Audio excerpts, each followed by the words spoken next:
The life of our protagonist was not going as expected, and she sighed because she just wanted a new life. But suddenly the young villain became close to her. The young villain was Caleb Indigentia, from the Grand Duchy of Indigentia, clinging to her, begging her not to ever divorce his brother, imploring the protagonist not to leave them. He even asked if she ever liked him, and Elia replied that she obviously wanted to stay with Caleb, but her marriage contract with Cedric would soon end, and there was nothing she could do. Faced with this chaotic scene with his brother, Cedric told Caleb not to make things harder for Elia, and then the boy muttered that without her, his brother would become a great fool. Even when he awkwardly poked his finger, he couldn't put on a band-aid, and a night without Elia was frightening, mentioning that there must be a monster under his bed. He cried, begging her to stay and not divorce his brother. But unfortunately, Cedric was one of the strongest people in this world, bearing scars from fighting. Against more than 100 knights at the same time, the monster under his bed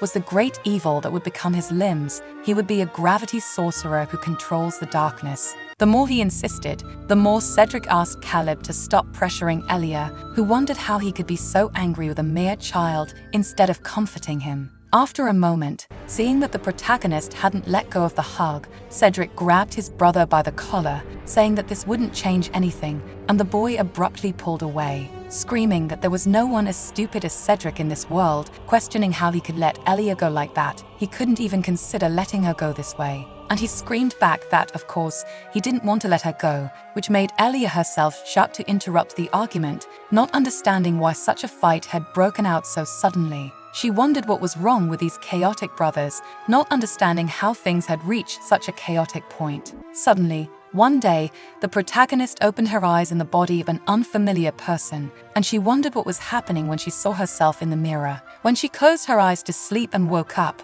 she had possessed this body. Not understanding where she had ended up so suddenly, she had no memories of the person she had possessed. She managed to discover simple information through simple notes in her diary. After all, this was a novel, and her name was Elia. She was 23 years old. But that was all she knew. Seeing that she had little memory, she thought she was an extra who was forgotten by the author in the story. There was nothing but a forest around. Even though her house was simple, she realized that day that the weather was nice, and she considered taking a walk to get to know her surroundings, wondering what kind of world this was. She didn't even know the type of character she was possessing, but the only thing Elia was sure of was that it worked. The possession was another opportunity for her. Now, she decided that she could just go out to explore the forest a little longer. Like other female protagonists, this was a story with an original script, so she didn't have to worry about things like that, especially because she wasn't the protagonist of the novel. It was better to be able to explore a deserted land where there was nothing around. The forest was really big and beautiful, and while she was exploring, she heard another animal running. It was actually a small boy fleeing from a large grey wolf nearby. Then, realizing it was a child in danger, Elia shouted for him to come closer to her, trying to help him. Although the boy was worried, she assured him it was okay. So that he could do it quickly, Caleb ran to hide behind the protagonist. Even without knowing if he could really do it, it wasn't the time to be wondering whether he could or not. She had to do it. She was going to protect that boy, even without knowing if it would work. It was a romance world, and she should succeed. There was a good way to avoid this, and Elia soon realized that for some reason, the wolf started approaching in slow motion, allowing her to kick its snout. She was shocked herself by what she had just done, sending the wolf flying as if it was nothing, not believing that it really worked and that she was that strong. After knocking it down with a kick, the boy asked if the wolf had died, and Elia replied that everything was fine, smiling at him and sighing because, for a moment, she had been very scared. And he thanked her for saving his life, happy to have found her. It might not be possible now, but he promised that he would repay her in some way. It was when the protagonist knelt down and held the boy's shoulders, unable to believe it, but knowing it could very well be, and asked if he was actually Uni. While reflecting on this, Elia didn't know how this could have happened. This had to be the real Uni. He was truly right before her eyes now. But the boy questioned who Uni was, saying he wasn't that person, but the young lord of the only family from the Grand Duchy of the Epicent Empire, and his name was Caleb Indigentia. After a long moment of shock, that's when the pieces of the puzzle in Elia's mind began to fit together. This boy was from the novel she used to read. It was a story about childcare, the young villain of that story. In her previous life, the protagonist only had one family member, Uni, who had a rare disease, and he always had to stay in the hospital. Despite his young age, he bravely endured everything through the treatment, being a member of the national taekwondo team. She promised him that she would return with a gold medal around her neck, and Uni replied that he was looking forward to it, smiling mischievously as he always did for her. Time passed quickly as she prepared for the Olympics, and before she knew it, it was the day she won the much-anticipated gold medal after so much effort. She ran back to tell Uni to show that she had fulfilled her promise. Now, they wouldn't have to worry about money and other things anymore. They could live happily together. However, when Uni passed away, it was a great shock to the protagonist because, apparently, he had asked not to tell her until her competition was over. That was Uni's last wish. After losing him, she ignored all the media that came to her because she wanted to avoid reality, and she became deeply addicted to the internet. That's when she saw an advertisement one day. When the cover photo of the novel appeared, she couldn't take her eyes off it because, among those on the cover, the villain's face was almost identical to Uni's. She fell in love with the novel while looking at Uni this way. That Caleb, the villain who resembled Uni, was now standing before her eyes. And Caleb says that she must have confused him with someone else and saved him by chance, apologizing because she seemed disappointed that he wasn't the Uni she was looking for. But Elia is shocked because even his voice was identical to Uni's, and the boy, though confused, proceeds by stating that he would show his gratitude, and now she had become his savior. She could speak comfortably with him. If he hadn't been hurt, he would have gotten rid of something like this immediately with magic, and Elia was surprised to hear about the injury. Soon after, she exclaimed in shock because he was indeed bleeding, but Khaled asked her to calm down as it was just a minor wound, though she was still desperate. After all, the bleeding was too much to simply ignore, and she took the boy's hand, noticing that there were some red marks on Caleb's palms. She wondered if it could be from a previous injury he had suffered, replying that she couldn't provide care there, asking him to follow her because there was a cabin where she lived. After all, she couldn't just leave the wound open like that, and Khaled thanked her when she stopped the bleeding for now with a cloth, guiding him to where she lived. Then, Elia stopped when she noticed that he had hurt his legs as well, and he agreed, thinking he might have twisted them a bit while running earlier, which worried her because it must have hurt. Even though Caleb insisted he was fine, and it wasn't a big deal, he was still limping, and it wasn't trivial. That's why she always wanted to know when he was injured. When he made a somewhat sad expression, the protagonist wondered what had happened because she suddenly felt a sense of disappointment coming from that boy until she realized what had happened. It was as if she had been scolding Caleb, but deep down, she only did so because she was worried about him, and Elia realized that must be how the story went. Suddenly, the contents of the novel she had read flooded the protagonist's mind, even though Caleb had shown qualifications, being lacking in both name and reality for some reason. The vassals weren't satisfied with him. That's why the boy always held himself to strict standards. Everyone demanded maturity, perfection, all to ensure they wouldn't be disappointed. Elia wondered why everyone hated Caleb. She didn't know the reason because it was never properly addressed in the original work, but it was because of those heavy expectations. Even though he was an archduke, he must have been quite discouraged. It made her think they were all cruel, especially since he was still just a child, and she ended up remembering her brother, who always told his sister not to worry and really didn't care, which was very similar to Caleb's words now. It made her feel frustrated with herself. Then the protagonist bends down with her back to the boy, telling him to climb onto her back, which confused him, but she insists because his leg was hurting, and she wanted to give him a ride. Khaled responds that it was strange for her to do that since the wound wasn't that serious, and he could walk just fine on his own. And once again, the protagonist recalls her brother saying the same thing, about how he wasn't that sick and could still walk well on his own. Just hearing Caleb say the same words made her want to cry. She increasingly saw him as Uni used to be. Still, Elia doesn't give up and asks him to do it anyway, and Khaled climbs onto her back, feeling embarrassed, and she asks what was wrong with being carried like this sometimes. After all, she was strong enough, and it was fine, even knowing that Khaled wasn't Uni. The protagonist couldn't help but want to take care of him, and after a moment, he got down. Back on the ground, Caleb thought that if he had a wand, he could have used magic right away to heal the wounds on his hand, but Elia seemed proud of her treatment. She offers him some cocoa. She tried to shake off the remaining powder, but she wasn't sure if it would turn out good, and Caleb notices that he was about to drink hot chocolate while she only had plain water. Thanking her for her concern, Elia thinks that this boy, in the future, the world would fall into an abyss of fear because of this child standing before her eyes now. This made Elia stop and wonder how she could have gotten so involved with Caleb to begin with. He was the most important character, the great villain of the romance. She was doing her best to act like an extra character, and she realizes that after healing his wounds, she would need to return him quickly to where he belonged and not interfere.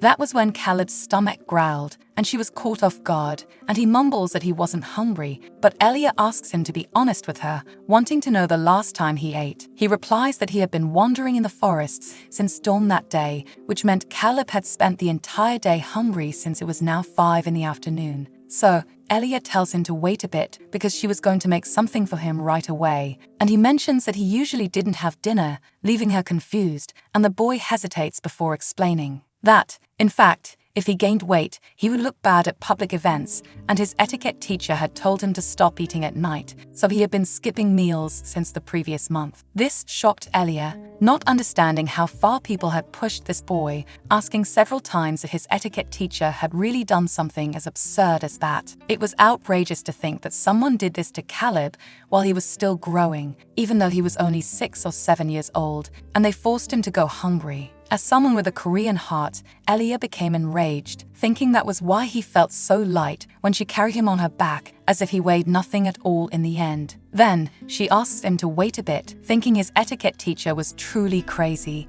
even though she was planning to send him back to his own home. The protagonist didn't intend to send him back without eating, especially not without a delicious meal before returning, and she prepares to start cooking right away. A little later, the protagonist served 2 bowls of soup, trying her best to cook despite the only ingredient she had at home being just potatoes. Surprised, Caleb asks how she managed to make so many dishes in such a short time, as she hadn't even used magic, and Elia says she was used to living alone and cooking. Then, she tells him to enjoy and devour everything, wondering if he was still worried about it and how someone could be so rude as to ask a child to lose weight. Even after talking for just 20 minutes, Elia wanted to beg Caleb not to listen to what those people said and that it was really good for him to keep eating. Finally, the boy tries the potato soup and comments that the pepper taste was a bit strong, but it was delicious, which made the protagonist smile because he was truly adorable. Happy that he was enjoying the food, she then mentions that she also made potato pancakes,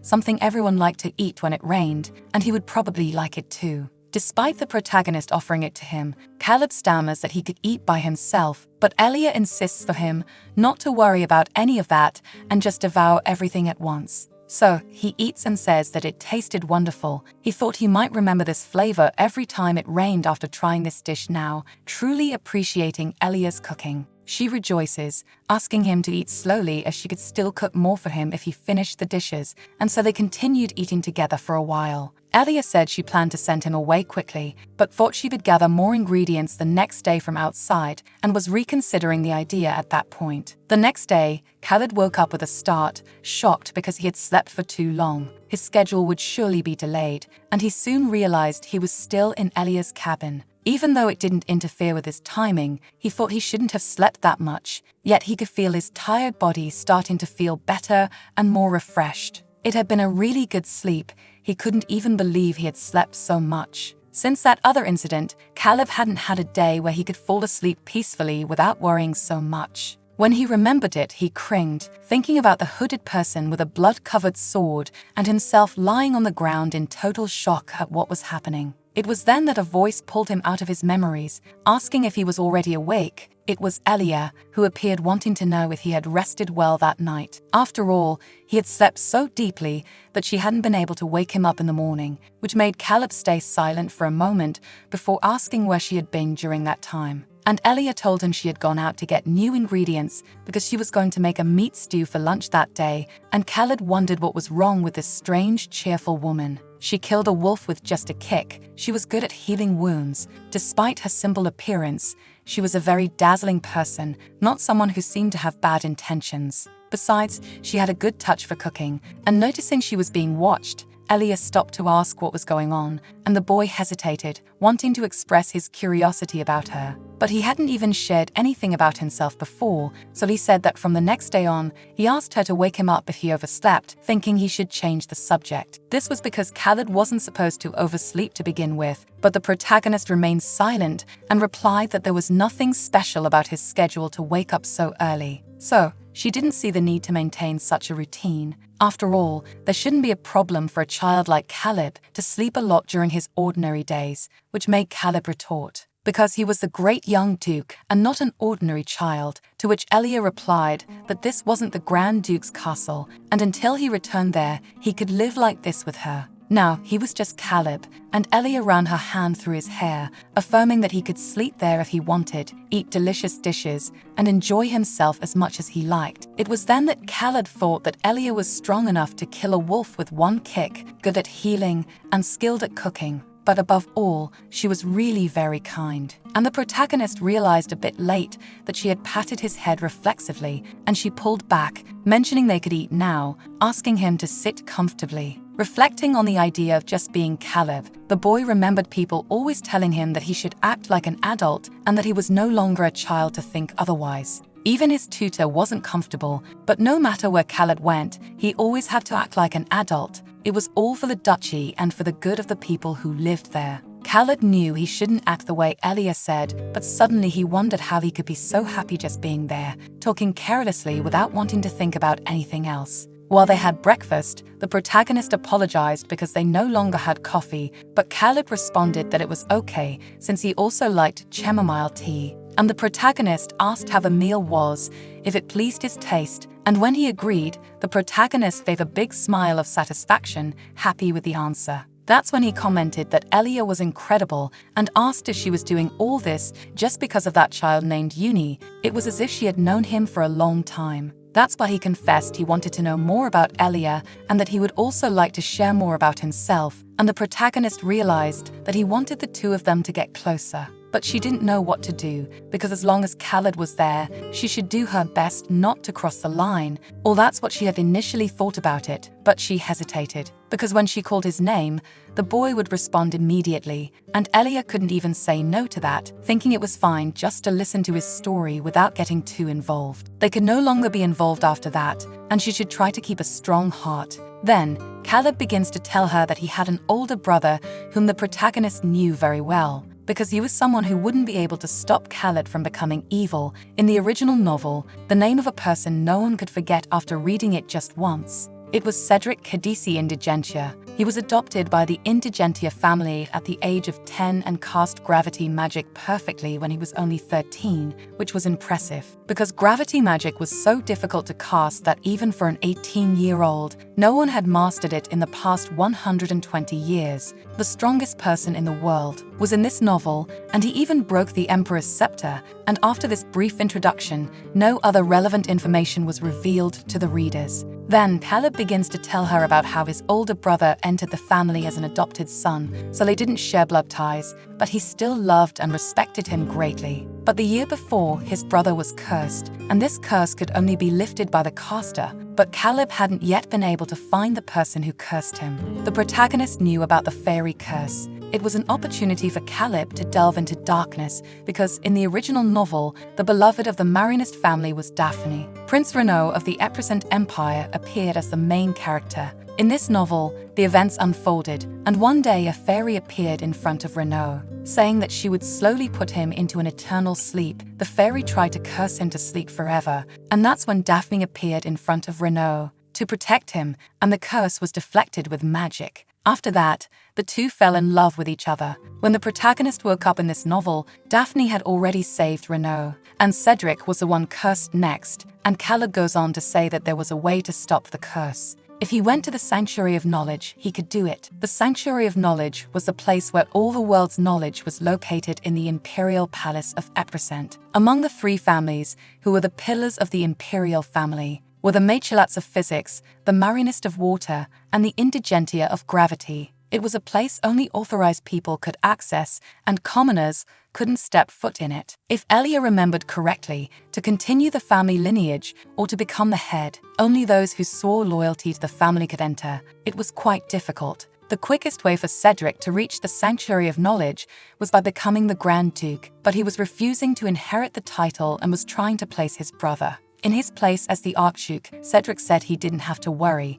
but still, the boy worried that he wouldn't be capable enough to break the curse. There would still be several certifications required to become the Grand Duke, and there was still much to do. He would work hard to enter the Sanctuary of Knowledge to save his brother. Elia wonders if Cedric would still be around when Caleb becomes the Grand Duke. The older brother's condition was deteriorating rapidly, and the younger brother's concern was clear. Khaled quickly arrived at the Sanctuary of Knowledge and searched for all the information he could find, but he not only didn't know how to break the curse after all, but he couldn't even find a single clue about the fairy. But one day he heard that the fairy who placed the curse had been captured alive by the imperial family. Caleb hurried to the dungeon where the fairy was, but the only one who could lift Cedric's curse had already been killed, and he could only witness it all without being able to stop it, which made him think that someone was plotting a conspiracy within the imperial family, and he began to distrust the imperial family, developing a deep hatred for all of them in his heart. For his brother's sake, for the destruction of the imperial family, he became involved in forbidden dark magic and made a contract with the great demon to save Cedric. That's why the protagonist knew she would never be able to stop Caleb. She couldn't prevent the future, and she took a deep breath to try to stay calm and react as she remembered this story. Khaled was the main character of the novel, a child completely different from her, who was just an extra background character, and she had to remember that Khaled wasn't Uni. But still, while Khaled was in that cabin, the protagonist got up and approached him to hug him, encouraging him because he could do it, become an Archduke and save Cedric. If there was anything she could do, she would do her best to help him as much as she could, and Khaled grabbed her back to return the hug, agreeing with the protagonist. That night, the two slept together, with Elia trying to convince herself that everything would be fine, and so a week passed with the two staying together like that. It was almost as if Caleb had been frozen when she first saw him, but now he had noticeably changed after spending joyful days with Elia and having fun in the garden. He smiled more often, and she noticed that his usual rigid appearance had disappeared, looking more expressive than before. It was great to see him expressing his emotions like that. That's how a child should be, and Elia praised him because the rabbit he was holding in his hands was truly cute, explaining that he met it while walking around and was very gentle. It seemed that the rabbit was really good at following people, and the protagonist thought she had seen it somewhere before, remembering that she had scared this animal away the last time. Just like before, the rabbit ran away, and Elia wondered why this always happened, which made Caleb sad because it seemed like it didn't want to go to the cabin with them. The protagonist stammered, saying maybe it was just surprised because he approached it so suddenly, suggesting they could go back to the cabin now to have some snacks. And he extended his hand because he wanted to hold hers, and Elia held it, thinking that he was truly an adorable boy, almost unable to believe that a week had already passed since then. His wounds were also healing, and in a few days he would return to the Grand Duchy, and Elia felt it was actually a bit strange because so much time had passed. But Cedric still hadn't come looking for Caleb. Meanwhile, at the mansion, it was snowing heavily outside, and Cedric was wondering where his younger brother had gone. Sometime before, a warning letter had arrived from the imperial family asking Cedric to stop using gravity magic immediately while he was in his office. The castle gate was frozen, and the vassals couldn't leave, said the chief advisor of the Grand Duchy of Indigentia, Edwin Polino. There were complaints that if this continued beyond the castle, the damage would be enough to affect even the farmlands around the capital, but he was interrupted. When Cedric stated that he was controlling it alone, Edwin whimpered because, if that were the case, he might be content, but things were not as simple as they seemed. It was then that Cedric reminded him that he should have been informed of this. If he wanted to stop this snowstorm, they should go out and look for the Archduke right away. A week had passed, and they should find it strange that they didn't even know if he was alive or dead. while the vassals were only concerned about the cold spreading.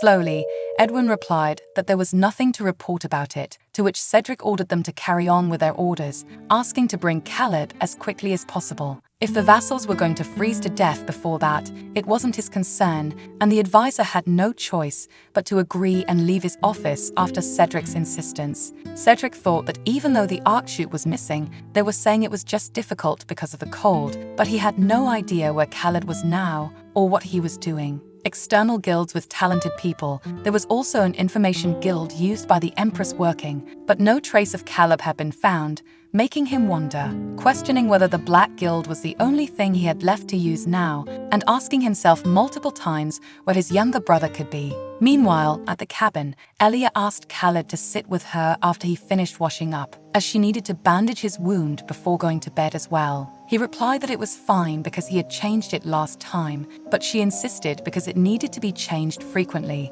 Otherwise, the wound could worsen and get infected or worse. So, Caleb had no choice but to agree and do as the protagonist said, and Elia opened his hand to check that it was healing well without any issues, smiling. Although Khaled was reflecting on something, the protagonist mentioned that it would probably end up healing completely in just a few more days of rest. Despite her enthusiasm, the boy was downcast and thoughtful, an obvious expression that showed he didn't want to return to the Archduke's home so quickly. That's why Elia was really happy that his wound was healing, and she suggested they could sleep now, something he agreed to, though he was a little sad, until he started to say something to Elia, but hesitated and left it unsaid, which made her sigh, knowing exactly why the boy was sad and why his expression was like that. For now, she simply lay down and wished him sweet dreams, and while they were lying down, Caleb looked at his injured hand, still thinking quietly about all of it. Knowing that when his injury healed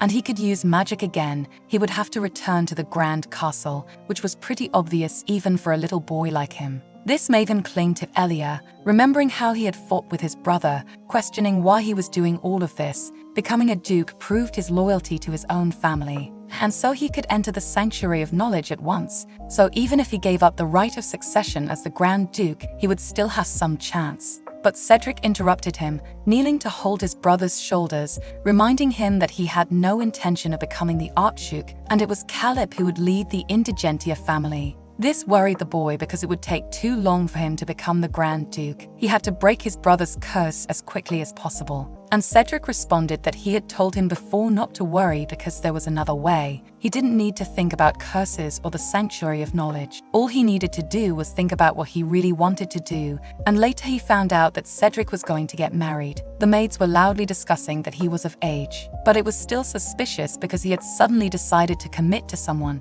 It seemed that he had no idea how bad the curse could be acting this way. Now, the only thing left was a place called the Sanctuary of Knowledge, but since he had abandoned the right to succeed as the Grand Duke and things were getting worse, his only option was to swear loyalty to the family through marriage. Finding a spouse would also be difficult, as there were many rumors spreading around about it. Apparently, there was a rumor that the curse could be contagious, which worried Caleb, and he wondered who was spreading such ridiculous falsehoods to everyone. The maids didn't know if it was true, but everyone knew, and even they were anxious while working. It was impossible for there to be a woman willing to marry Cedric. It seemed Cedric must have been well aware of the ridiculous rumors spreading about him, and he wondered why his brother had never told him anything about it. He began to question whether Cedric really cared about him, or if it was because he wasn't trustworthy enough. In the end, he knew nothing, and it would be nice if Cedric were honest with him. But Caleb himself was similar to his brother. It was only Elia who taught him differently,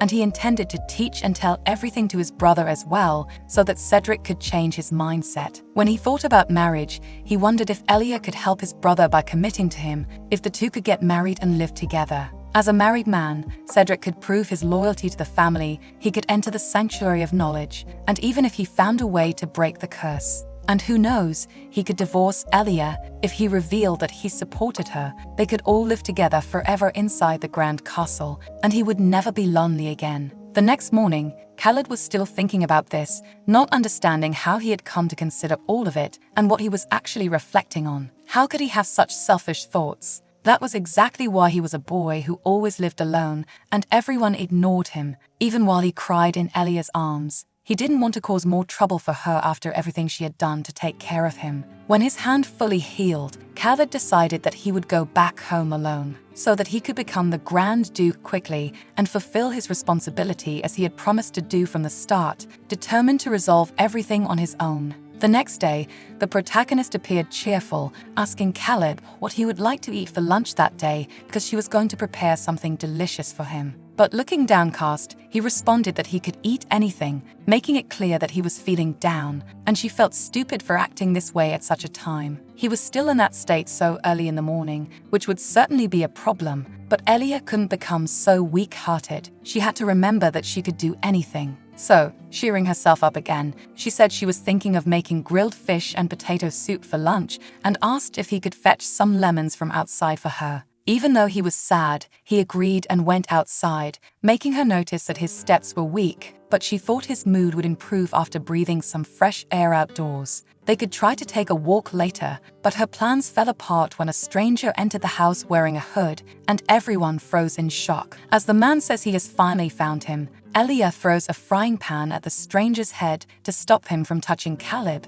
who had frozen in front of him. She yells for him to run to her, wondering who this clearly suspicious person was and if perhaps they were trying to kidnap Caleb, when he suddenly shouted, "Hyung." This left the protagonist frozen, not understanding anything, until she realized that Caleb had run to help the hooded man, asking if he was okay after the hit. And Elia wonders if this person was his brother, or rather, the person she had thrown the pan at and knocked unconscious on the floor, worrying Caleb, was none other than Cedric. After laying Cedric down, she apologizes to Khaled for it, saying she should have checked who it was first. He responds that it's okay because she was scared and just reacted. He would understand as soon as she explained the situation to him. After all, Cedric was a strong person, so he would be fine with a minor injury like that, or at least that's what he hoped would happen. But Elia could feel that he was trying really hard to defend her. For now, she thinks it would be better to get some water and a towel to help. Until Caleb comments on how he didn't think he would find him so quickly,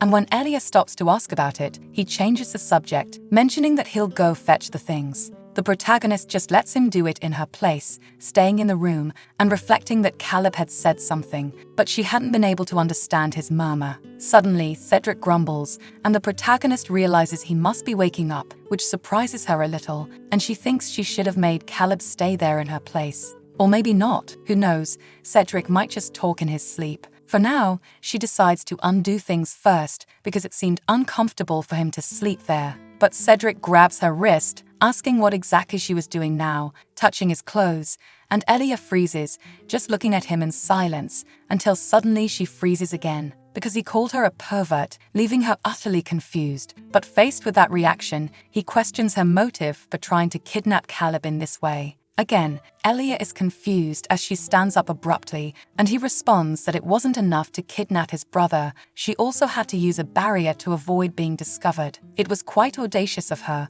but the protagonist exclaims that it was a big misunderstanding, deciding to leave to call Khaled right away and explain everything. However, Elia falls to her knees and realizes it was Cedric's gravity magic. He stands up, asking where she thought she was going, even though she didn't want to escape him. Unfortunately for the protagonist, the atmosphere surrounding that man was anything but playful, and suddenly Caleb throws the towel at his brother's face to defend Elia. Running to protect the protagonist and demanding that his brother undo the magic and apologize right now. After all, she was his savior and had never done anything bad to him. He tells him that Elia saved him when he was being chased by a wolf. If it hadn't been for her presence there, he certainly would have been eaten and digested by that wild animal. And he asks how Cedric could do something so horrible to a good person, clearly disappointed in his brother, which left him visibly shocked in Elia's view. Although he didn't change his expression much, Caleb helps her stand up, asking if she was feeling okay. Then Cedric asks why he didn't return to the palace immediately.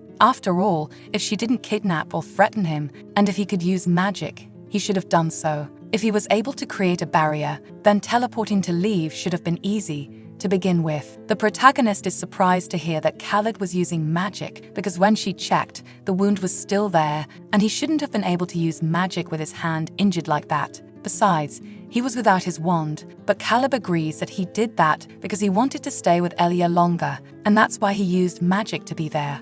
Caleb apologizes for deceiving her. Usually, you can't use magic when your hand is injured. That part was true, but even so, he managed to use it to stay there. And since he still had to return when he could use his magic again, all he could think of was hiding it from her, and he asks if Elia was angry because he lied to her. Then the protagonist kneels down to hug him, replying that she couldn't be angry, so there was no need to apologize, and she wipes away his tears to comfort him as she should. It was impressive to see the boy crying like that. After all, he never did anything like this in the original novel. Caleb asks if she would be sad if they were separated, and she agrees that she would. Certainly, she would be very sad. They had so much fun during the previous week, and that's when Caleb asked her if she would like to return to the Grand Duke's palace with him, catching her off guard, especially because he also asked if she wouldn't like to marry his brother, once again leaving both Elia and Cedric confused, not understanding what was going on. Later, the boy fell asleep, and Elia was exhausted after so much had happened at once.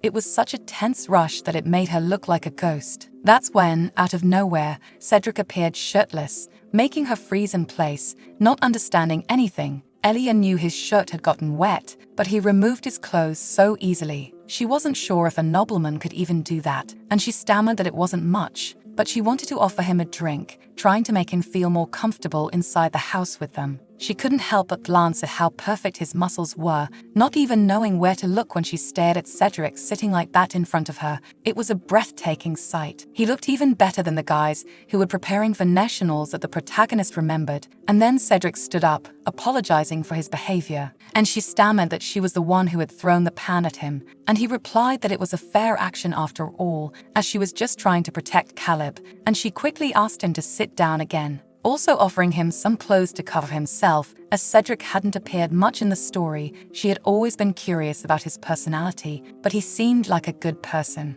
Underneath that sharp and cold appearance, there was still a caring person, and she remembered when Caleb asked if Elia could become his brother's wife when they returned. Now that she reflected on it, she asked Cedric why he had mentioned marriage all of a sudden, and he replied that it was probably because of his fairy's curse. Caleb seemed to think the answer to the curse was in the sanctuary of knowledge, and he had heard many times that he needed to become the head of the family to have access to the sanctuary, or he could swear loyalty to the royal family during a ceremony, and Elia asked if he couldn't perform the ceremony now, and he explained that only blood relatives could. He was his son, but not related by blood, which was why there was a chance to perform the ceremony when he got married, meaning he could go to the sanctuary in question. His brother must have known that and asked her to marry him. Elia could understand, but it was quite complicated. To Cedric, it seemed that Caleb had trusted and depended a lot on Elia. It was the first time he had seen his brother act like this, but Elia changed the subject, talking about marriage, wondering if there weren't many people who would like to be with him. And he denied it, saying there were rumors that his curse was contagious, which shocked her because certainly that didn't happen in the original romance story as she imagined. Cedric said there was no need to worry. It was a rumor spread by someone with bad intentions, but since it still concerned her, he planned to return to the palace. At least as soon as Caleb woke up, and he remembered how Caleb said he wanted to be with Elia, and asked why he was trying to make Caleb the Grand Duke instead of himself. He could understand that he was worried about Caleb, and Elia thought that was obviously one of the reasons, but she still wanted to know what Cedric was thinking about it. Then Cedric replied that for some unknown reason, Caleb had been kidnapped when he was just a baby, and their parents searched for him for 4 years until one day they received information. It was from an orphanage far from the palace, so it was clear that they went there right away, but Khaled was the only one who returned to the palace after all that, which made the protagonist remember. It was the indigentia murder case. Upon returning from the orphanage, they were attacked by someone, and everyone except Khaled was killed. It was the worst case for the entire indigentia family. Cedric must have been avoiding the topic on purpose, which is why his relatives developed a hatred for him, saying that they searched for him and caused a big mess by being there. There seemed to be other reasons, but in this situation, he couldn't reclaim the rights to the Grand Duke's succession that he had previously given up, so Caleb should become the Grand Duke this time. Instead of believing that there would always be people to help him, it would be much better to make him stronger so he could protect himself. There were other ways too, so everything was fine. Even though Cedric couldn't enter the Sanctuary of Knowledge, though Cedric expressed himself incorrectly, she could see that he wanted Caleb to survive, but Cedric saw it differently. Unfortunately, Khaled would not be able to live the way he wanted, and Elia felt she shouldn't have listened to any of this, wondering why she kept getting involved with these people.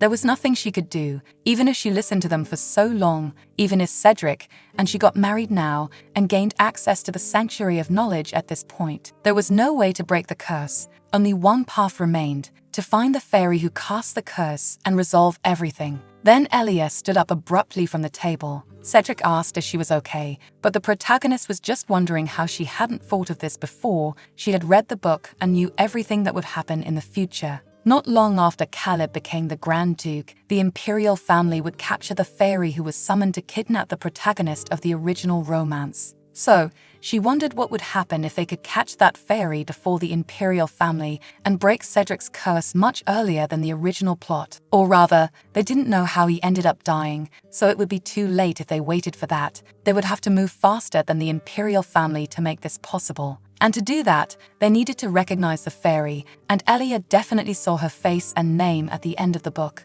All she needed to do was stop and concentrate to remember. When she fell silent to think, Cedric approached, asking what was wrong, and Elia explained that she had found another way to break his curse and save him. If they followed that plan, he wouldn't need to get married, and the story wouldn't follow the path it was supposed to. But as she tried to start talking, the protagonist stopped again. This left Cedric confused, but Elia felt dizzy as she realized she had forgotten something obvious that was mentioned only once in the romance: silver hair with a pinkish hue in its strands. When the sunlight hit them inside a pink stone, it seemed that the fairy who cursed Cedric was none other than herself, who lived there in that cabin. When Khaled woke up, he immediately asked if the protagonist was really going to marry his brother, and she nervously said she would become his sister and leave for the imperial palace. This made him happy, although Cedric was a bit tense about it, and Elia noticed that he was tense about the matter because just a little while ago, they had discussed it, and she had merely suggested that he marry her. It was a sudden proposal, but instead of being happy with the idea, he was surprised, which made her feel a little embarrassed but worried. So, when organizing the situation now, Elia was the cause of all the problems, which meant she could break Cedric's curse and undo the problems, but it was impossible now. Because she didn't even have a single memory of Elia, she only remembered her name and age from the book, knowing nothing about magic or anything else of the sort. Deep down, she was completely useless for this role, but the only good thing was that Elia always appeared in a black cloak, so no one knew the identity of the fairy. That's why Khaled couldn't recognize her, and she thought of running away, but the story had already changed too much from the original, so if Khaled found out she was the fairy in question, he would turn against her. Elia would try to stammer an explanation, but Khaled would be enraged because she had too much time to break the curse and yet deceive them, and soon they would take her life quickly. And in the end, Elia was thrown into the imperial family's dungeon and died of unknown causes, making her wonder if it was a disease or perhaps she was murdered by someone who hated her. It didn't matter if she ran away, she would end up losing her life either way. In this situation, there was only one way to survive. After marrying Cedric, she would keep an eye on the curse. By breaking his curse, she could leave as quickly as possible, then go somewhere no one could find her and live happily alone without worrying about anything. If that happened, Elia could be happy, and Cedric and Khaled would become happy too. Elia had tried everything not to get involved with them at first, but now that she knew she was the fairy, it was difficult. No matter that this was the world of a book for her, it had become her new reality, and Cedric said that in any case, Caleb had to be aware that it wouldn't be just any marriage. It would be only a contract. The period would last until his curse was broken. When that happened, Elia would return to her cabin, something that Caleb understood could work. The protagonist knew the boy would be hurt if they told him they would break up beforehand, but she didn't think she could pretend that everything was fine at this point.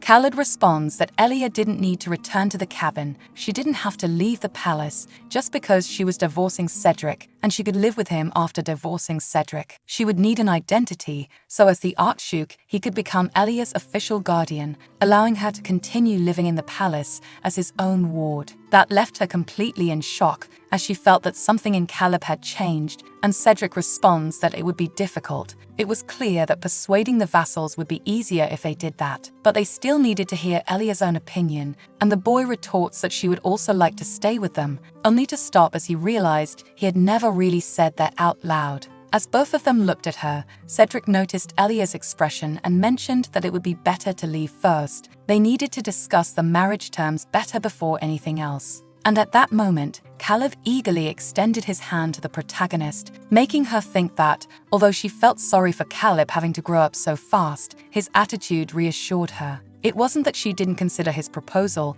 but she really enjoyed being with them all together, not because he reminded her of her brother, but because she had truly grown attached to the boy. If she could recover her memories, then she could prevent both deaths, hers and Cedric's, and Khaled would never become the villain, meaning the world would be out of danger. And if she could live by Khaled's side, she knew she would always be happy. But she was the one most to blame for everything. Of course, everything that happened before she got there wasn't her decision. But that didn't change the fact that she was still Elia, the fairy, so how could she tell Khaled the truth? Even though she wanted to be with him knowing all this, it would be deception. That's why the protagonist had to rid herself of her affection for him. But for now, they should focus on one problem at a time. Her life in the Grand Duke's palace was about to begin. Upon entering the Grand Duke's mansion, which was snowing for some reason, the protagonist was a bit dazzled by how bright all the rooms in that house were. She was feeling quite excited, but now that she thought about it, she didn't know much about the place, and Elia wondered if she would really be able to handle all of this without failing. That's when Cedric suggested a meeting with the vassals, since he had returned to the palace. They would all gather to discuss the marriage unless she had other plans for the day. She could rest in her room. Her maid would guide her to her room if she waited a bit there, but Elia was still processing the idea of having a maid just for her. Then, after Edwin whispered something in his ear, Cedric stood up, saying he had to leave for a meeting now. If she needed anything, she could ask for anything. But Caleb stopped him because he also wanted to attend the vassal meeting, leaving everyone surprised, as in the original story, he expected Cedric to go alone and never interfered. He had never tried to participate in any meeting like this before, but Khaled thought that before he could just be himself. But now that he had returned, he couldn't afford that luxury anymore. Elia had saved him, taken care of him when he was on the brink of death, and even agreed to his unreasonable requests, so now he wanted to protect her while she was living in his home. The act made the protagonist feel a bit emotional, which even left Cedric surprised to see his brother so attached to this woman and to see how much courage she had given him in just a few days. With that, the boy waved goodbye to the protagonist, and Elia wondered if he would be okay after seeing everything. She wanted to stay with him, but she couldn't go to the meeting with both of them. But since Cedric would be by his side, it would probably be fine. That's when someone approached to greet the protagonist, introducing herself as Olivia, her maid. Elia responds that it's a pleasure to meet her too, still a bit shocked that she had her own maid, and Olivia asks her to speak informally with her and to ask for anything she might need. So, the protagonist asks if the meeting with the vassals had already started, and Olivia agrees, saying she heard it had just begun a little while ago, which made her worried about Caleb again. At the meeting, Marquis Reinald Babylon of the Indigentia Grand Duchy shouted that it was ridiculous to keep a girl who didn't even know Cedric's origins around like this. In response, Cedric says he should be careful with his words. Khaled was the Grand Duke, and still he dared to mention someone else as a successor. It was wrong. Besides, the Marquis was accusing the woman he had fallen in love with, so he suggested he choose his words wisely, which made Reinald even angrier than before. Cedric reminds everyone that the purpose of this meeting was to inform them, not to ask for their opinions on the matter. He intended to marry as soon as possible, and they should keep that in mind. After a long silence, people became tense at the table because Cedric was the one who froze the palace when Khaled disappeared, and they didn't know what he would do if hired. If necessary, they could just get rid of that inferior creature. There were many cases of people remarrying for family reasons after losing their wives. It wouldn't affect the Grand Duke's family, and even Reinald was furious, wondering how Cedric had managed to find someone to marry so suddenly in just a few days. If this continued, his plan would end up being ruined. The Marquis was the only older brother of the former Grand Duchess,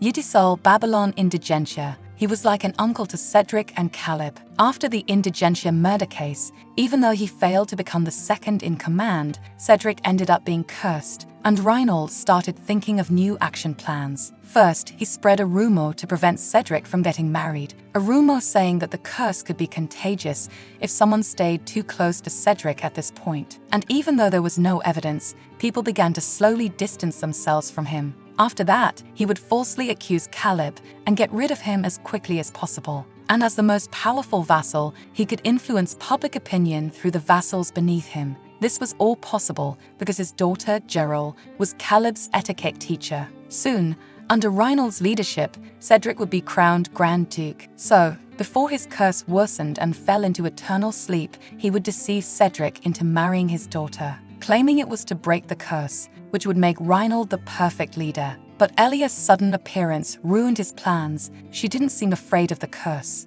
If things continued like this and Cedric really went to the Sanctuary of Knowledge and discovered Caleb's past, it would be the end for the Marquis and his plans to seize power. Cedric says that Elia still hadn't adapted to noble culture, so until the wedding, she would take etiquette lessons with Caleb, which once again shocked and angered the Marquis. He questioned whether Cedric thought Gerald had graduated from a prestigious university just to teach a nobody, saying she could never teach classes with the Archduke Indigentia. This time, Caleb was irritated because he had insulted Elia, catching the Marquis by surprise, as he had never seen Caleb act like that before and wondered when he had become so intimidating. Caleb warned him to be careful with his words, stating that that woman would become his new sister and the future Grand Duchess, and that she was special to him. It became clear to Reinhold, who smiled slightly, certainly knowing that he couldn't avoid this situation, and the fools receiving his bribes were too idiotic to act. So, he would try to find an opportunity to change this, starting by expelling Elia from the palace in some way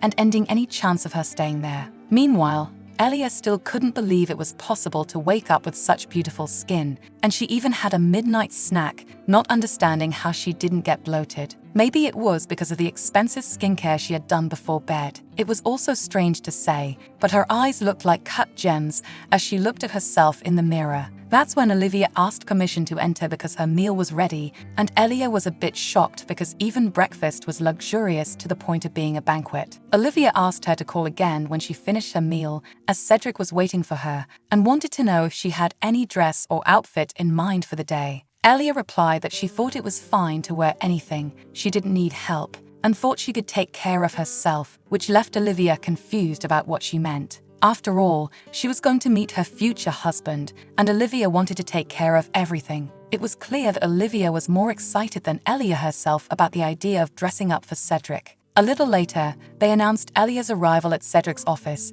and he allowed her to enter, apologizing for calling her so early, asking if she had slept well that night. She replied that she had, as the bed was large and comfortable, and when she realized it, she had just been rolling around in bed while sleeping deeply without noticing a second time. And he replied that it was good to know that the room was to her liking, but before continuing to speak, he froze, noticing how well-dressed Elia was that day. The two stared at each other for a moment until Cedric proceeded, saying that he would take care of some pending matters, and in the meantime, she could wait on the sofa until he finished. Elia agrees and sits on the sofa, having the impression that Cedric hesitated when he looked at her and wonders if she was mistaken. That's when someone approached to talk to her. It was Edwin, who came forward to formally introduce himself. He was Cedric's right-hand man, stammering that the reason he came to see her was for a certain matter, but he became nervous around Elia. Even Cedric interrupted the conversation when he noticed Edwin was becoming charmed by Elia,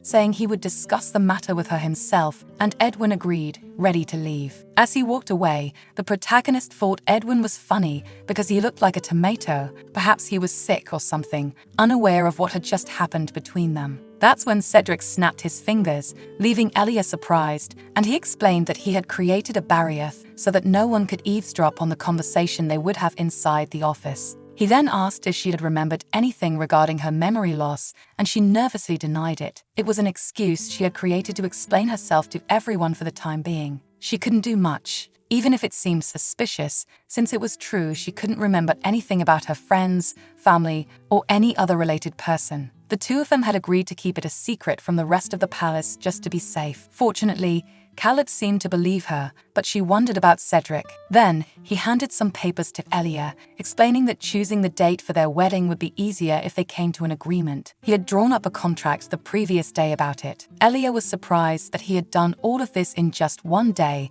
and he agreed, saying he had set the contract's limit to 3 years from that day, but would adjust it. That was in case his curse wasn't broken within those 3 years. She would receive 10 million gold coins monthly and could feel free to use the money. But he asked her to just remember to record her expenses correctly to avoid future problems, and Elia knew it was a hint not to even think about misusing the money. When the protagonist lowered her gaze to the document, she was shocked by the number of zeros in the payment amount, staring at Cedric in great surprise, barely understanding. She shouted the amount, even stammering, and Cedric asked if it wasn't enough. And she became even more impressed because, for any ordinary person, it was more than sufficient. If 10 million gold coins were equivalent to 10 million reis, that would be more than enough to buy a luxurious house and several goods for herself too. Yet, Elia still questioned why she was receiving so much money. No matter how she looked at the contract, it didn't seem to have any disadvantage for her at all. She asked if the amount was to keep her quiet, and he agreed that was part of it. To be more specific, it was a conditional freedom agreement if she looked more closely. On the 6th line of the 2nd page, it stated that she would be accompanied by him or Caleb whenever she was outside the palace perimeter, and Elia realized it described it as an escort. This meant she was forbidden to leave the palace without one of the 2 brothers, but Elia took a while to understand what this meant. It was too shocking for her to comprehend. Cedric mentioned that knights would be assigned to ensure her safety, and all the servant positions reported to him as trusted and worthy people to be by her side. These people had become his eyes and ears. What Cedric was trying to say was that while Elia was in that house, he would always accompany every step she took. After a moment, the protagonist agreed she was fine with it, leaving him a bit surprised by how easily she accepted the conditional freedom after everything. She agreed because, given the state she was in, she couldn't offer any personal information about herself. She couldn't refuse either because he had suggested it himself. And she knew it was all so they could trust each other, and Elia understood that he would have his doubts given the tense situation they had found themselves in at that point. She was also used to having people watching her anyway, given her past life experience, and Cedric understood her point, even though he remained silent, reflecting on it. When she finished analyzing the contract, Elia said she didn't think there was anything she needed to change for now, and he asked her to let him know if she had any future ideas. The protagonist thought he had written the contract so well that she wouldn't even know what to add. According to the contract, she would receive 10 million gold coins per month until the end. Once the curse was broken, she could buy a house and live far away, comfortably and alone. Thinking about living alone again made her remember her happy days with Caleb. Then, Elia asks to add just one thing to the contract. Even after the divorce, she would like to be able to visit the palace to see Caleb from time to time, which surprised him. She tries to explain so that he doesn't misunderstand, saying it's because she feels that the memories she lost are slowly coming back whenever she is with Caleb. It must be because he resembles someone she knew,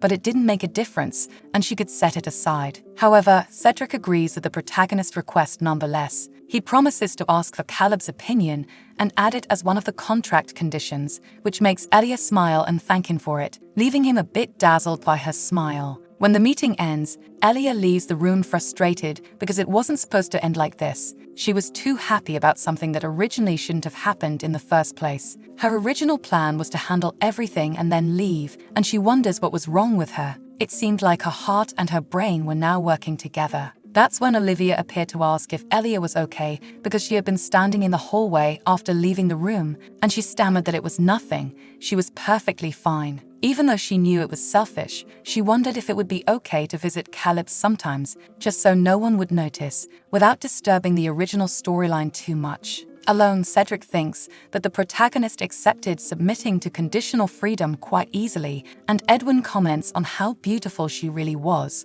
with bright eyes. The kind of person he had never seen before, and Cedric mentions that there was a phenomenon called jewel eyes, and only a small number of fairies were born with these eyes. It was possible that Elia was one of those fairies, and Edwin responds that it must mean she was a fairy, which explained her beauty and warm presence when he saw her. but Cedric mentions that she must only be a half-breed. After all, a pure-blood fairy had never been seen, but Edwin retorts that he would believe it if he said she was a pure-blood. Not only were her eyes beautiful, but there was also her long, lush hair that seemed to perfectly suit her, as well as her sweet and pleasant voice. When Edwin began showering Elia with compliments, Cedric just stared at him intensely, making him try to justify that he wasn't insinuating anything, although it seemed the opposite. To Edwin, it looked like he was jealous, but it was strange considering it was only a contractual marriage. Probably he was just being possessive about it. After all, it involved the person who would break his curse,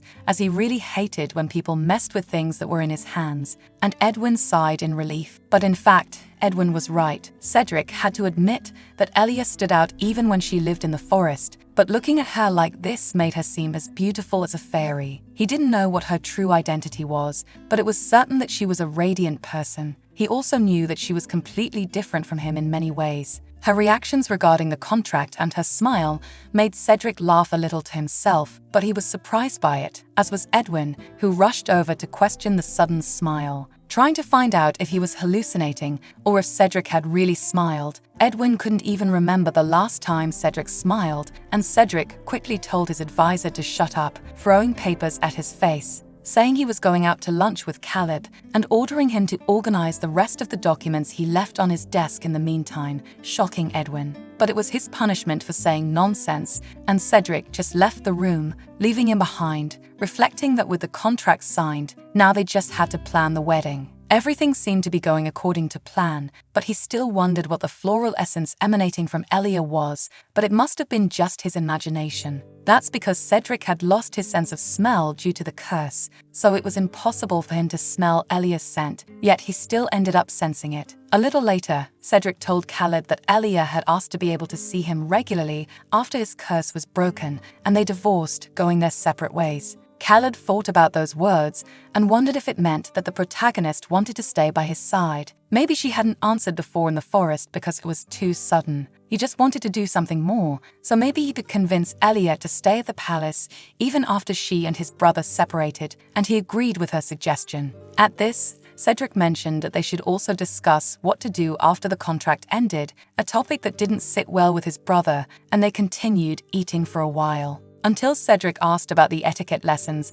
that were set to resume the next day with Elia, the boy agreed since he had to return to his activities very soon. He wanted to do even better, especially because Elia would be there, but Cedric wondered why he didn't seem happy about it. At first, he thought Khaled would be delighted with the news. After all, he would start having lessons with Elia, whom he liked so much. He had even been talking about her with a big smile on his face a little earlier, which was too complicated for Cedric to handle. It would be better if his brother just spoke more openly about it. Meanwhile, Elia went outside to check the weather and noticed it was a beautiful day. She thought she could still take a walk with Caleb on a day like this. At first, she believed she wasn't suited for the Grand Duke's palace, but it was a relief that everyone there had been so kind to her. It had only been a day since she arrived at the house, and she hadn't even met all the nobles there yet. For now, she would ask about these people a little later. She just hoped she wouldn't encounter any problematic ladies who might mock her for marrying Cedric, although that would probably happen because of the rumors.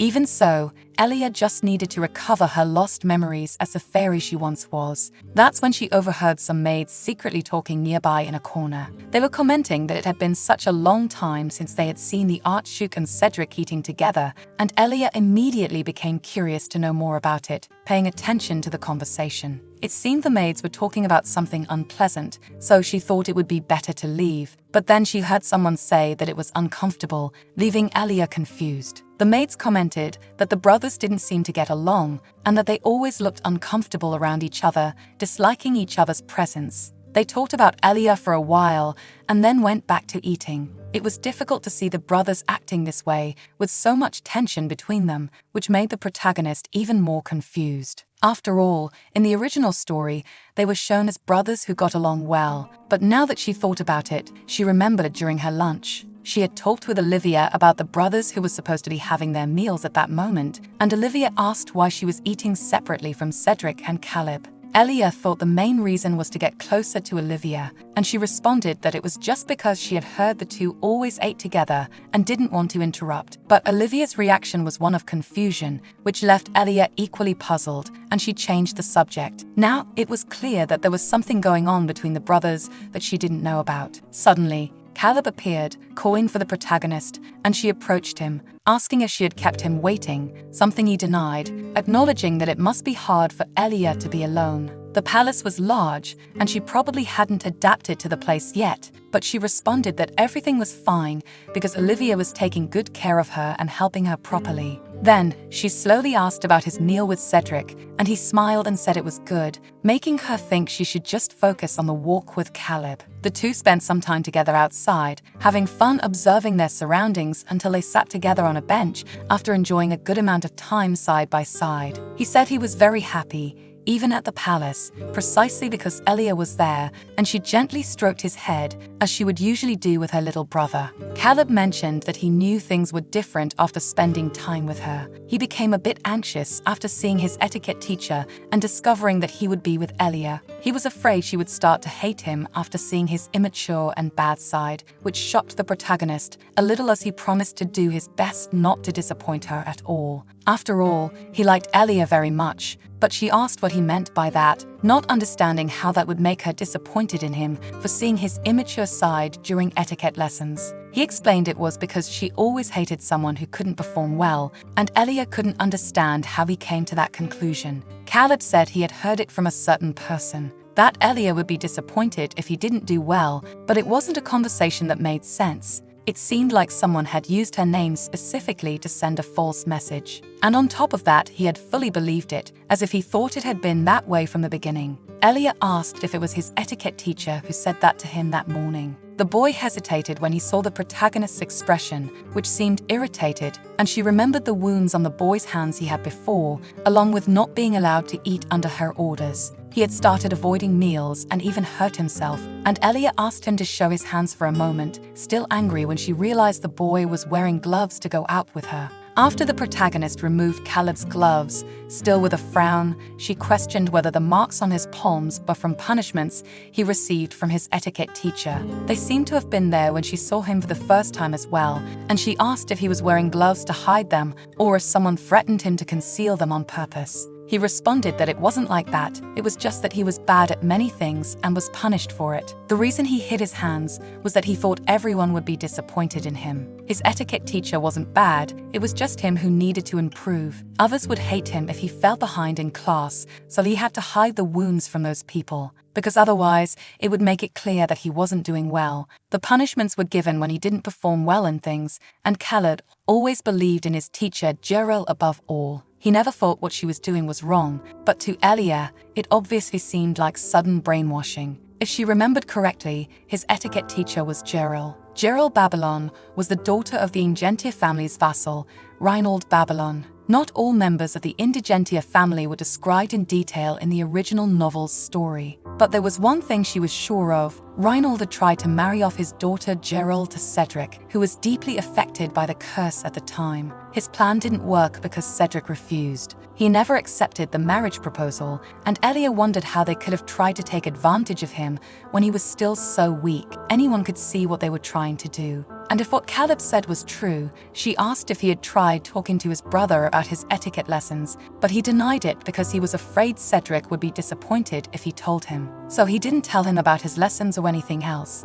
His etiquette teacher said it would be better if he didn't show Cedric his wounds to avoid problems. Gerald also told him that Cedric found him bothersome, shocking the protagonist as Khaled recounted that she said every meal they shared together annoyed him. He said Cedric got irritated because of how awkwardly he dragged out conversations during meals, and that Cedric got angry and uncomfortable because his younger brother was never good enough. So, he intended to do his best during his lessons and make everyone proud like the Archduke because his teacher knew exactly where he needed the most help. Now the protagonist could understand why the two brothers were so strange with each other. To gain more control over the Indigentia family, Reinald used his vassals, everything around them to try to corner Caleb and pressure them, and Gerald, as his etiquette teacher, acted acted as if she cared about him, but it was the opposite. She was manipulating him, so Caleb continued to believe everything she said because she seemed to care deeply for him. If Cedric and Caleb had a good relationship, it was bad. This would have interfered with their original plans, so she started lying about how Cedric didn't like him, making the younger one believe Gerald and avoid the older one. And Caleb's actions made Cedric think his younger brother hated him, so he tried to give him some space so that he could feel comfortable in his own corner as well. Cedric's way of expressing love was very subtle. He should have let Caleb know that he could be loved and cared for, but he didn't notice any of this before everything happened. He only saw that more dependent and attached side of his brother when he was with Elia. Cedric had the easiest way to break the curse in front of him, but gave it up for Caleb. In the story, even before he passed away, the protagonist questioned how he could have done all of this if he didn't love him, but the younger one couldn't think normally in that state, all because of the malice coming from Gerald and Reinhold. So the protagonist stood up and held the boy's hands, making him nervous and not understanding why it was so sudden. But Elia was blaming herself because she should have realized all of this when she first saw him in the forest. The wounds on those small hands didn't look like normal things. Then the protagonist stated that this was not a normal way to teach everything from how he thought, and that it was all his fault. Everything Gerald preached was completely wrong. Not everything his etiquette teacher said was correct, which was why he didn't need to put himself down because of the things Gerald said, which shocked the boy. Slowly mentioning that his teacher was selected after an interview at the Grand Duke's palace, and Elia responded that an educational background didn't make her perfect. When Gerald was telling those things, saying it was for his future, he asks how he felt, and Caleb replies that he only thought he should try even harder. But the protagonist says she wasn't asking about that, but rather about his emotions. She wanted to know how he had felt after hearing his teacher's words. After a moment, Caleb stopped to think about how bad he had felt after everything, revealing that he had felt quite sad, although he also thought it was the right thing to do. But he didn't know who to ask about all of this and wanted to talk to Cedric, but his fear held him back because he thought Cedric would hate him after everything he had said and done. These thoughts never left Caleb's mind, and he didn't want anyone else to hate him, so he had no choice but to fully believe in Gerald and his words. In response, Elia squeezes his hands, listening to him ask what he should do now. He no longer knew what exactly to believe. He wanted to fully trust Elia because he liked her. But he was too confused, maybe because he was too dumb, but the protagonist holds his face, asking him to have more confidence in himself because everything would be alright. Caleb starts crying a little, then agrees with her, and later Elia returns to the mansion, marching furiously after hearing everything about Gerald and Reinhold. After leaving Caleb in his room, she really wanted to go to them and do something, even if it was just kicking each of them, but she didn't know how to vent such anger. Suddenly, someone approaches asking the protagonist if she was taking a walk with Caleb until now, and Elia turns around to realize it was Cedric who had found her. He asks if she went for a walk with Caleb and how it went, and Elia remembers that Caleb asked to keep it a secret from Cedric for now, as he wanted to talk to him personally. But she's a little scared now and apologizes to the protagonist for all of this, and Elia lies, averting her gaze, saying her walk with Caleb was fun, leaving Cedric confused. And she simply turns to leave, leaving Cedric behind not understanding anything, but Elia thinks that he should act like an adult and take care of his younger brother. But she didn't want to answer him so harshly, deciding to let it go. The protagonist sighs because it already happened anyway, and there was nothing more she could do. More important than that, she should think about the etiquette lesson that would take place the next day, because the most important thing she needed to do now was to deal with that. Separating Caleb and Gerald was her new big goal, finding a way to fire that etiquette teacher. But since Reinhold was the #1 vassal, having her fired would cause problems. At least if it happened so suddenly, and it would be complicated to do it alone. If she wanted Caleb to get away from Gerald, this was the best thing she could do now. So Elia became determined to get rid of Gerald in any way possible, at least before she left. And a little later, she tells her maid that she would be going out and returning soon. She kept thinking about this situation throughout the night until she fell asleep, but couldn't find a good way to separate Caleb and Gerald up to this point. There was only one way: to fire Gerald without revealing Caleb's situation. This was called Operation Get Cedric in Action. First, to find small flaws in the etiquette lesson. and tell everything to Cedric and keep doing that for as long as possible. Second, she would find a way to start making him doubt Gerald's competence to bring in another teacher. And that was how she would successfully separate Caleb and Gerald. Even though it wasn't a very good plan, there was nothing she could do about it because she couldn't think of anything better. In other romances, the protagonist is usually smart and easily overcomes adversities, but Elia had no idea what to do and wonders how they did it. She couldn't just show up and assault the teacher, though it didn't seem like a bad idea at all. It was too complicated from her point of view, and it only made her keep reflecting on it. That's when Caleb showed up to ask the protagonist if she liked his breakfast, and she agrees, approaching him, suggesting they should eat together next time. It was a relief to the protagonist because it seemed like he had slept well. She had been worried before, but Caleb mentions that it would be really fun if the three of them could all eat together. And Elia thinks that everything would be all right. She would do anything to protect him from the clutches of his evil etiquette teacher as long as she was by his side to take care of him. It was when Gerald finally arrived in the room and the protagonist prepared to confront that woman right away, and she entered the room to greet the two of them right there. Introducing herself as Gerald Babylon, the one who would teach noble etiquette from that day forward, she was quite excited but asked for understanding and hoped they would get along well. But to her surprise, she was very different from what she expected, and Elia greeted Gerald normally as the teacher approached to compliment her beautiful voice, leaving the protagonist confused because Gerald seemed like a good person on the outside, saying that Caleb could answer the questions she had for the moment. But Elia could start with the most basic walking posture. First of all, Gerald asked her to walk around the room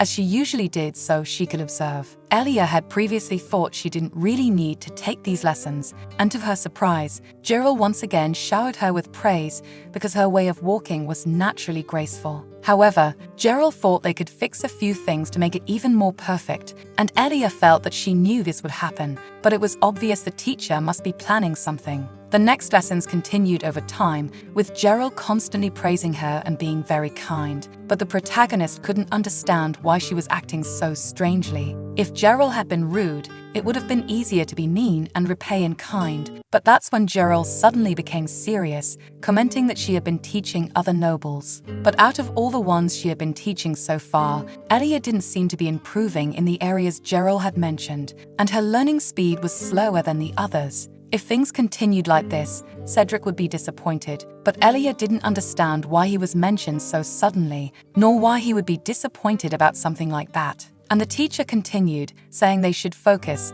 and try their best to improve once again, so that Elia would become worthy of being Cedric's wife, and that she could trust Gerald for that. After all, Elia should know that everything Gerald said was for the good of her future, but it was obvious the manipulation was coming from Gerald now. In her reflection, Elia realized it was Gerald's way of saying she would play with her as much as she wanted, even with that fake smile Gerald had been showing throughout the lessons. This was because, not long before, Gerald had argued with Reinald, as she didn't want to teach a bastard, but they had no choice because, in Cedric's words, they were still under the Grand Ducal law. Gerald's mother said it had to be done for her to become the Grand Duchess, and she should have known that long before. For now, she should just accept everything that was being said. Gerald didn't understand how her parents could take that side and betray her like that. Even if Cedric was the one who ordered these things, she couldn't understand and make such a decision without discussion. She hadn't worked so hard in the academy just to teach a boy like that, and Reinald reminded his daughter of the promise they had made before,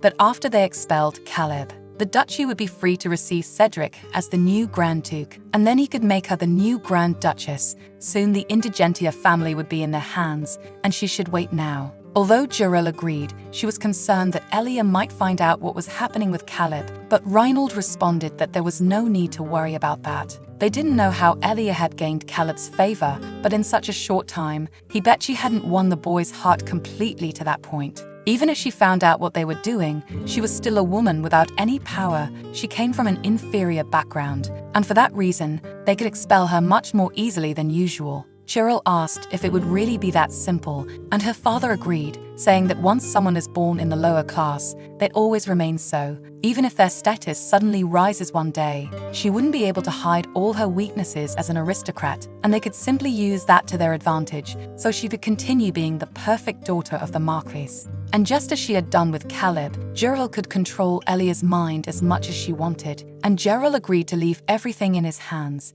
now that she was facing those lessons. Before, she had been worried because she didn't have as much time as she did with Caleb, but it seemed that things were going more smoothly than she had thought before, and at this pace, everything would be fine. But Elia responded that, as an etiquette teacher, she should see her as very ill-mannered, and she was quite concerned about this sort of thing. That's why she had told Cedric, which shocked the teacher as she heard that Elia was a commoner, while Gerald was a noble. Other people would judge and criticize as they pleased. She couldn't stand by her side, and that's what Cedric had decided. But with a warm, gentle breeze in a field of flowers, Cedric went to her and said that etiquette or skills didn't matter. He also didn't care how other people looked at them. He simply loved her as a person, which left Elia touched by his romanticism. After that passionate scene, Cedric's words stayed in her mind. In the face of love, skills and manners didn't mean anything, and Elia was sure that Cedric would never be disappointed in her. Even though the teacher agreed with the protagonist, she wondered what had happened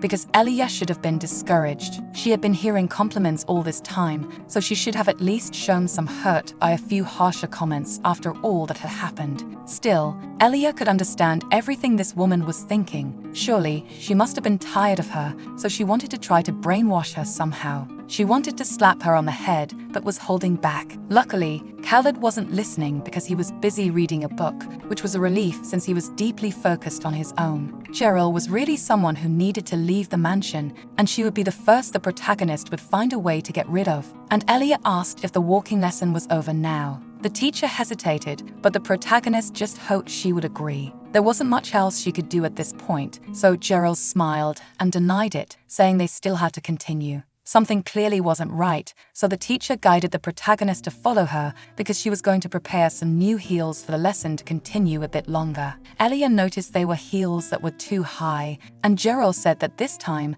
they should try walking in them, still with that fake personality and smiling all the time. Even though she argued that it seemed too early for a beginner, the teacher replied that sometimes it was necessary to try new things to improve even further. It would be good for her to start mastering those high heels, and Elia realized that she was indeed good at talking and convincing others, thinking she could walk a bit in them. So, for now, pretending to pay attention in class, she agreed with the idea of walking, even though she rarely wore high heels before transmigrating, and now would have to do it. The teacher complimented her for doing well, but it was obvious that she was trying to make Elia fall, and she thought she could walk just fine, even with the teacher's cynical gaze on her. It was a clear feeling of being underestimated when suddenly her heel detached, and Elia tripped, tumbling to the ground, making Caleb look in their direction. Cheryl asked what had happened and if she could still get up, but the protagonist understood what she was doing. Breaking the heel on purpose was really in bad taste. Then the teacher feigned pity, saying that the maid had prepared broken heels, claiming it could have been a disaster and that she would take responsibility by punishing whoever prepared the heels. But before Elia could refuse, Khaled ran over to check if she was all right and if she wasn't hurt, and she replied that everything was fine, although he suggested it would be better to end the lessons there. They should quickly go back to her room to tend to her injuries, even with Elia denying it. Gerald reminded her that they should finish the lesson there, just as the Grand Duke had said. In the end, Elia had no choice but to agree with the teacher's words, even though she refused. That woman was really playing childish games with her. When she returned to her room, the doctor examined the injury on her foot, claiming that fortunately, nothing was wrong with her bones. Her foot was also a bit scratched, but it was nothing serious. There was no need to worry so much. If she applied the prescribed ointment regularly, it would heal without leaving scars, as long as she kept the wound clean. This would prevent the injury from swelling. When the doctor left, Elia assured Khaled that she was fine. After all, she was quite strong and wanted to make him feel more at ease now. Still, he seemed tense, which made her gesture for him to sit by her side for a bit. As he did so, he slowly apologized to the protagonist since he still had lessons, so he would need to return only after they were over. For now, Elia should rest well, and she responded that it was all right, and he should go so that he wouldn't be late for his lessons. When he leaves, he still has an irritated expression, and Olivia tells the protagonist that she was relieved because she wasn't seriously hurt, though she had been quite scared earlier. After all, she had heard that she had fallen, and Elia apologizes for worrying her, but she was even more surprised when the Grand Duke wanted to carry her on his back despite being small. The maid mentions that she shouldn't walk that day as a precaution, and if she needed anything, she could just ask for help, and she would take care of everything for her. Even though Elia insists that she is fine, the maid retorts that the Grand Duke was very worried and that she should make sure to rest well, forcing her to stay in the room. With a sigh, Elia thinks she managed well enough. She got hurt after saying she would send her away and left Khaled worried without expecting Gerald to be so direct. As she thought, she really should tell Cedric about the situation, but she didn't expect the teacher to be as strange and unpredictable as she was when she acted by her side. Since birth, she had been raised without lacking anything, surrounded by people who would arrange everything to her liking. Gerald already had many things, but still desired more. Meanwhile, Khaled was becoming a young adult. Looking at Gerald's deeds, the Marquise must have been behind each of her actions, given the words that came from her. So, Elia asks Olivia to call the etiquette teacher, and a little later, she appeared, asking if the protagonist's wounds were better now. She responds that there was no worry and that she called her because she wanted to talk privately with Gerald, and Olivia decides to leave to give the two some time. When they are alone, Gerald starts saying that she didn't punish the maid as Elia had instructed, and that it was indeed kind of her to forgive such a big mistake. The protagonist replies that she knew it was because it wasn't the maid's fault and questions whether Gerald planned to keep acting this fake way even when it was just the two of them. She didn't need to keep forcing a smile and saying things she didn't want to say, and the teacher slowly agrees, since there was no surveillance in the room and it was just Elia. Thus, Gerald begins saying that she didn't know why the protagonist came to that mansion, but in that house, the Marcus Babylon's power was very strong, breaking her previous facade. She questioned if Elia thought she had become something important. It only seemed that she was deluding herself, so she was telling the truth at this point in the story. She was simple. There are these types of people, those who become very happy when they suddenly gain some power, and Elia seemed to be that type, and she herself questioned the reason for her actions. And as she didn't feel any guilt regarding Caleb, and Gerald smiles as she answers that everything she did to the Grand Duke was for his own good. There were no reasons for guilt. She returns the question, asking the reason for her actions now. Things were going well in the Grand Duchy, but suddenly Elia arrived and started stirring things up and causing chaos. Still pretending to be on the Grand Duke's side, but she had known him for much longer, and she had only seen him for a week and thought she should understand Caleb's desires for longer. The Grand Duke trusted Gerald more than anyone else, so she should understand her own position at this point, and Elia falls silent after hearing her words. It was certainly true that the protagonist had spent less time with Caleb than Gerald. Now she was starting to learn more about Caleb's story, which wasn't written in the novel. She was very resentful of her careless thoughts at the beginning of her transmigration. There must have been many of these people around him, but it happened that he had become alone, only ascending to the position of Grand Duke by his own will, even though Elia was leaving the Grand Duchy soon. But while she was still around, she still wanted to do something. Then, Elia started laughing, which left Gerald shocked and frozen in place, just watching as the protagonist laughed at the teacher because she really looked horrible now. She was going to make her experience the same thing she had done to everyone else, and she would always be by Caleb's side whenever she could, not thinking twice about this kind of thing, which obviously brought an irritated expression from the teacher as the protagonist provoked her more. It must have been hard to endure the fact that someone who used to be a commoner treated her like that, and she asks if Gerald didn't learn how to speak with good manners in the academy to treat her this way. Aristocrats should ensure they have good manners after all. Faced with this boldness, Gerald raises her voice, questioning how a commoner like her dared to want to teach her anything, but Elia herself grabs her wrist before the slap, stopping her. To the point of leaving the teacher startled by her physical strength, and Elia asked if she was really resorting to violence because words didn't work to reach her. Suddenly, the one who entered the room, interrupting the conversation and shocking both of them, was Caleb, accompanied by his brother and Edwin, and Elia wondered why they were all there. At that moment, Gerald stepped back, stammering an explanation that Elia had said something rude to her suddenly,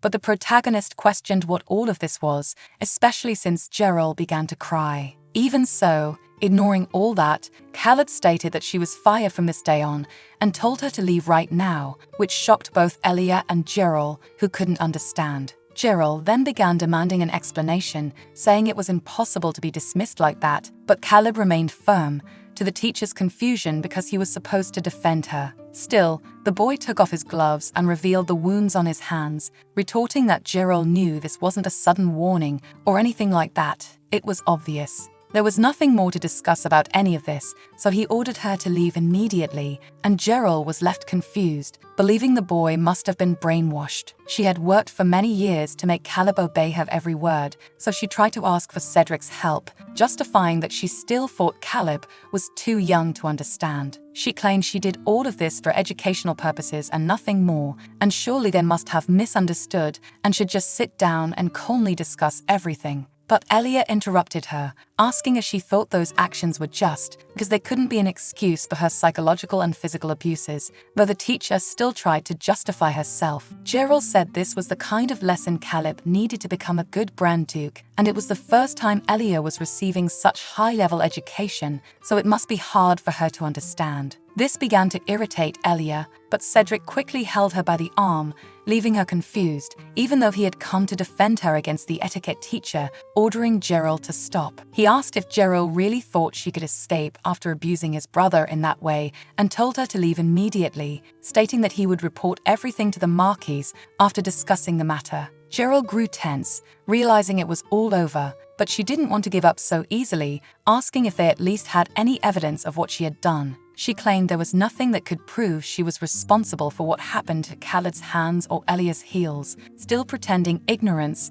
and asserting that she couldn't be held accountable. That's when she was caught off guard by her own recorded voice, saying that Khaled would need much more to deserve the title of Grand Duke, recounting things that Cedric had told her. She mentioned how he was also concerned about his missed lessons, saying that if he failed again, something serious could happen, and she had been putting pressure on the boy. Edwin brought the video sphere as requested, proving the etiquette teacher's actions during those days, threatening the Grand Duke day after day. Gerald thought that clip was something Caleb should never have ensured could be released, but now it was being used against her, with her own voice pressuring the boy. Saying how Caleb should always act like an adult and that he was no longer a child, she added that she didn't like doing it, but it was all for his own good, above anything else. At first, Caleb believed her a lot when Elia said something was off. He wanted to believe it, but he couldn't immediately, even though he liked and trusted her. Gerald's smiling face kept coming back to him every time, thinking that Gerald didn't hit him every day.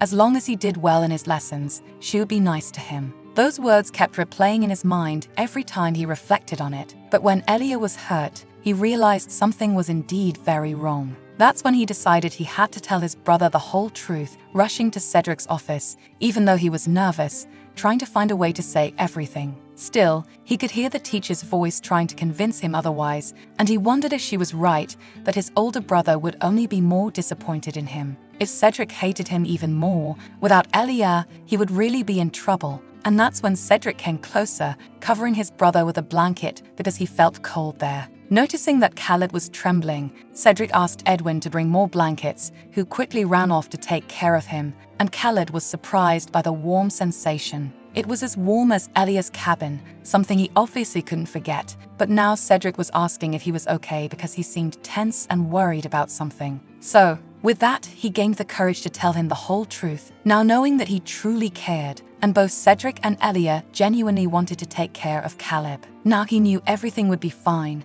and he had people by his side, even though Gerald couldn't believe she was really being sent away after everything she had done for them. She claimed she was the daughter of Marquis Reinald, and that they couldn't treat her like this, obviously thinking Cedric must be well aware of all that. Elia remained furious because Gerald was stubbornly resisting, and Cedric replied that she should be grateful she was still unharmed, yet she continued to resist after everything. That was when Caleb held his brother's hand, saying that, as he had mentioned before, now he was doing just fine, and he finally agreed that Gerald was right about that. Marquis Babylon was the chief vassal of the Grand Ducal estate, and everyone knew of his reputation, and the teacher began to laugh again, gaining confidence from his response. But Cedric interrupted her once more, stating that was exactly why she should be the one to set an example for others. He would write everything about the incident and post it on the door of the townhouse in the capital and the grand mansion of the Indigentia house for a month. They would contact the etiquette teacher later about her expulsion, ignoring her complaints. Then he told Edwin to escort Gerald out because Elia needed to rest in her room, which infuriated the teacher even more as he was exposing her so publicly. She would be ridiculed by society after this, and she wondered how this had happened. After all, she had done nothing wrong and was completely perfect in everything. It was all Elia's fault that things had come to this point. If it weren't for that commoner, none of this would have happened, but even so, she was escorted out by Edwin. When it was all over, the protagonist sighed in relief, feeling exhausted because the teacher had looked at her as if she had done nothing wrong from start to finish in that conversation. She tried to compliment herself a bit for managing to endure it. She was speechless at Gerald's stubbornness. That was when she was pulled from her thoughts to receive Cedric's thanks. If it weren't for her, Khaled would have continued to be mistreated like that. Thanks to her, he had discovered everything he had missed. And Elia stammered, flattered, because she didn't think she had done much to help.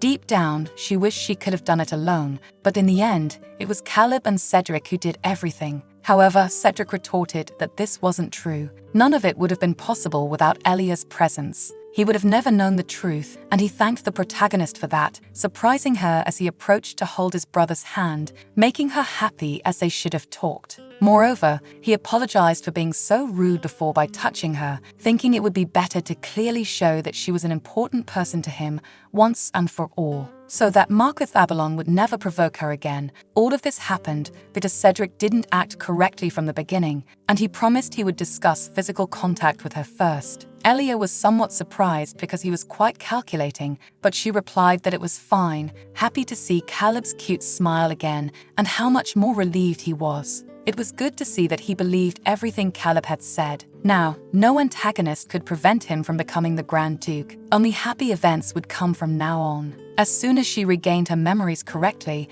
everything should return to how it was. Then Cedric said he had to leave to return to the office now, leaving the two of them there. Suddenly, he simply stared at her and asked for permission, approaching the protagonist and holding a lock of her hair and bringing it close to his lips, leaving Elia completely confused. Then he stepped away because he had to check something, wanting to know if she had used any perfume, and she denied it, saying she hadn't bought or used anything special. He responded that he understood, although Elia still didn't get it. After that strange scene, Caleb approached to hold the protagonist, which made her smile as she thought a bit. He really did resemble his brother when he came back from the dojo, putting on a factory-made deodorant, and he would always sniff a bit of her hair that way. Before, she wondered why, and laughed a lot when she heard from the caretaker that her brother recognized a different scent on her. She wished things would remain peaceful between them. While things stayed calm at the mansion, Gerald left in her carriage, furious and unable to believe what had happened. It seemed like the two of them were really a couple, and it wasn't a lie. There was no way Cedric could truly fall in love with a commoner,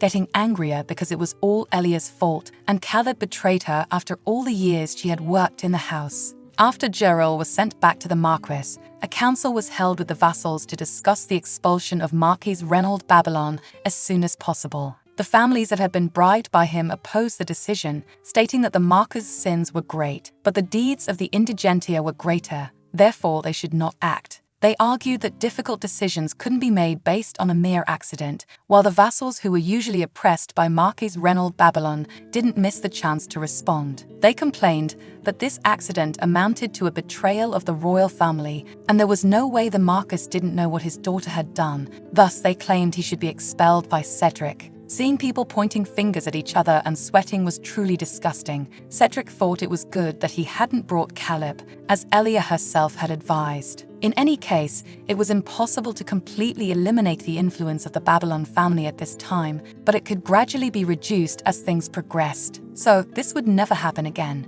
Later, the Marquis sat down to talk with his family, relieved that at least they had managed to avoid their complete expulsion. His wife sighed in relief because at least that obstacle had passed. Given the current situation, the best thing to do was to express gratitude and then bow, but he wasn't going to leave it at that. Reynold planned to write an appeal to at least shorten that ordeal, but anyway, the Babylon family was part of the Grand Prince's maternal lineage. If they didn't expel them for treason, they would have to keep them around, and he certainly believed they would consider his appeal, but later he became furious when the opposite happened. His request was sent back, and his assistant told him that it had been returned as soon as they saw his family's seal, which made him wonder how they dared do that to him. without even reading his appeal before rejecting it, despite being the head of the maternal lineage. Then the assistant said there was also a message from the prince himself for them to read. The message said that the appeal would give him a 15-day reduction in his sentence, and it would be a good decision to reflect on his actions, asking them to be grateful it wasn't 45 days in total. They should make sure to follow the 1-week abstinence order, and if they did so, the sentence would remain at 30 days. Reynolds shouted, throwing the papers and cursing the prince. That's when his wife and daughter came in, asking what was happening, and the Marquis replied that they were all indeed false, daring to do that to a noble like him. That damned fake and rotten plebeian had done this to him, making him want revenge and to regret everything that had happened. And so, a week passed since Gerald was dismissed. It was then that the Grand Prince's aura began to change, and Elia could see that Khaled was quite happy talking to his new tutors, who had been hired to take care of him. Olivia said that he had always been very expressionless, but now the boy had become much brighter, which made her happy, and Elia smiled, seeing that Khaled was relieved and content. She thought that things had really changed a lot. When they first met, he was direct and quiet. Even though he was hurt, he didn't say a single word.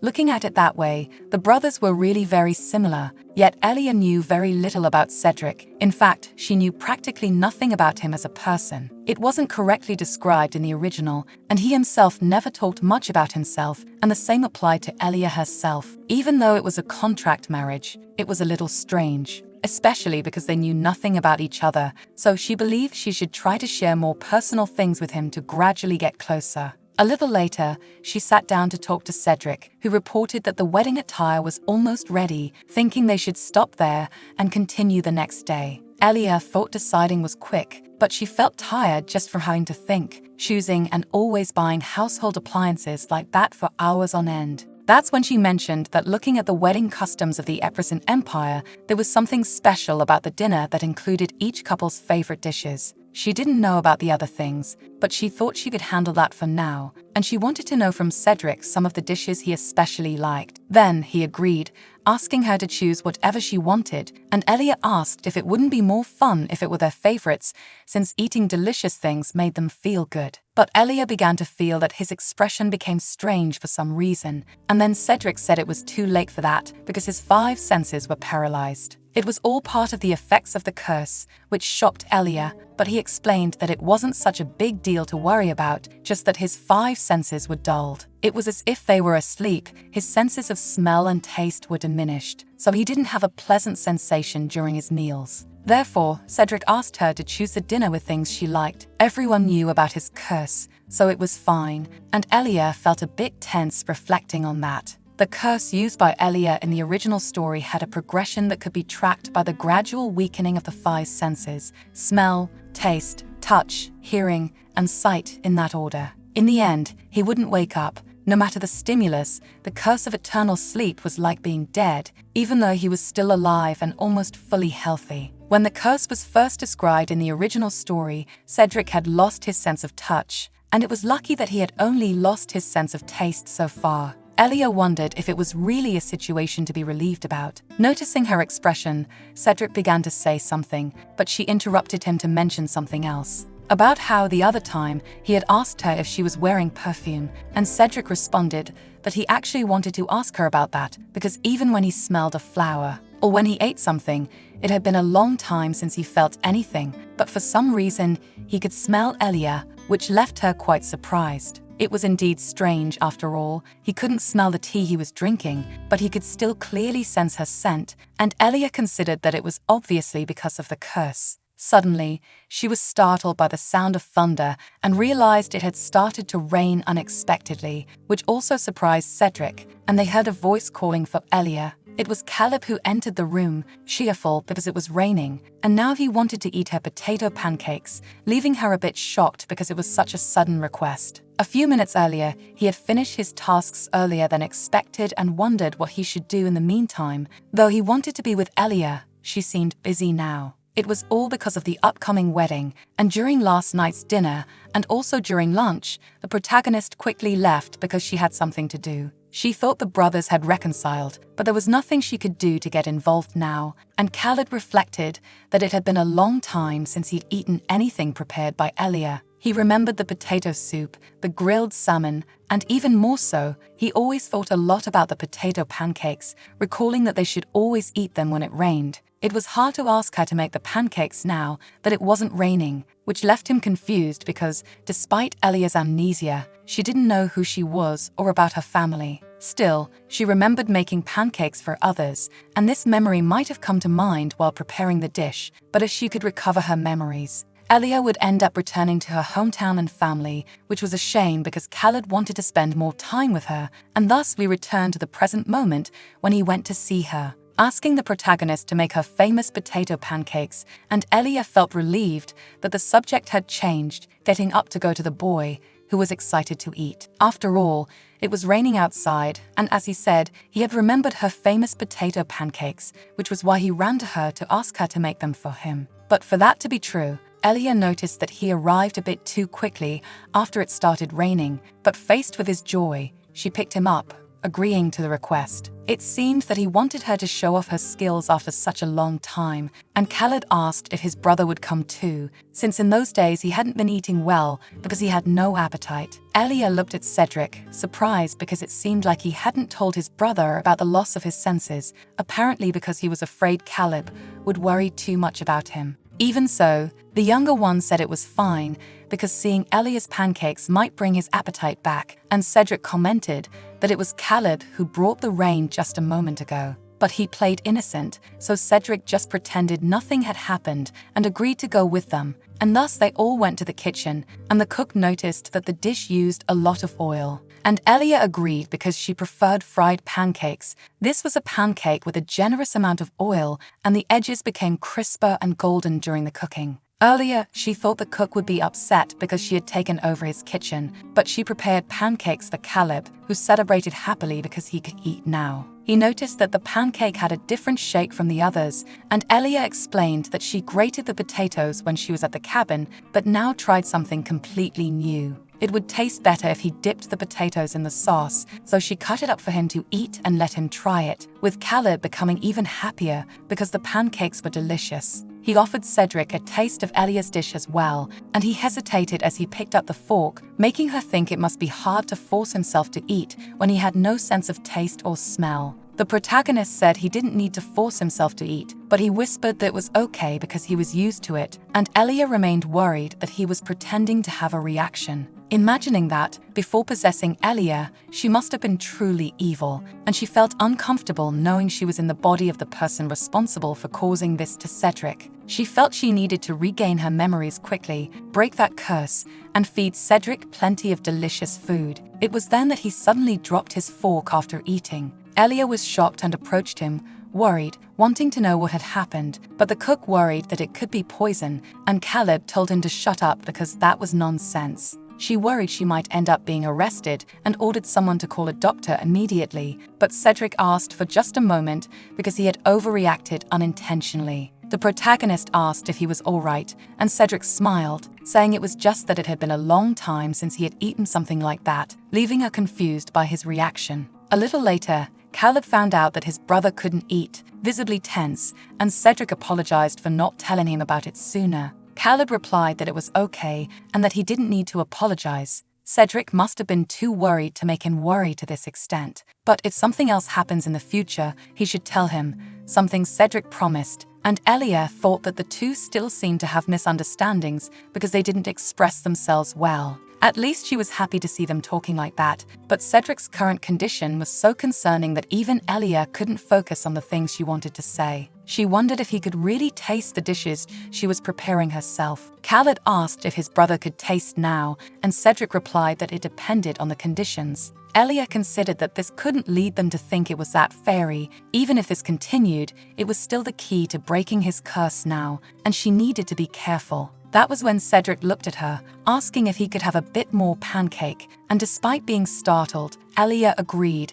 and quickly ran to make more. That night, the protagonist took her bath and sank into the tub, feeling that she had been stressed all day, so now she was exhausted. Even Olivia noticed it. It was as if she was melting into the water, and the protagonist thanked her maid for always helping her with her bath, making her smile and respond that she wanted to thank her in return. Since she arrived at the mansion, the Archduke's mood had greatly improved. In fact, when the maid first arrived, it seemed like no one lived in the place. She hadn't heard any conversations, much less laughter, but after Elia arrived, for the first time, she could feel warmth inside that house, filled with happiness and life like never before. Just like that day, the Archduke and Cedric, she never thought she'd see them talking so happily one day. Although the Archduke had changed a lot, Cedric also seemed to be that way. His expression was much softer, and that was the first time she saw him smile. Even the maids who had been at the castle for a long time said the same things she did. That was because before,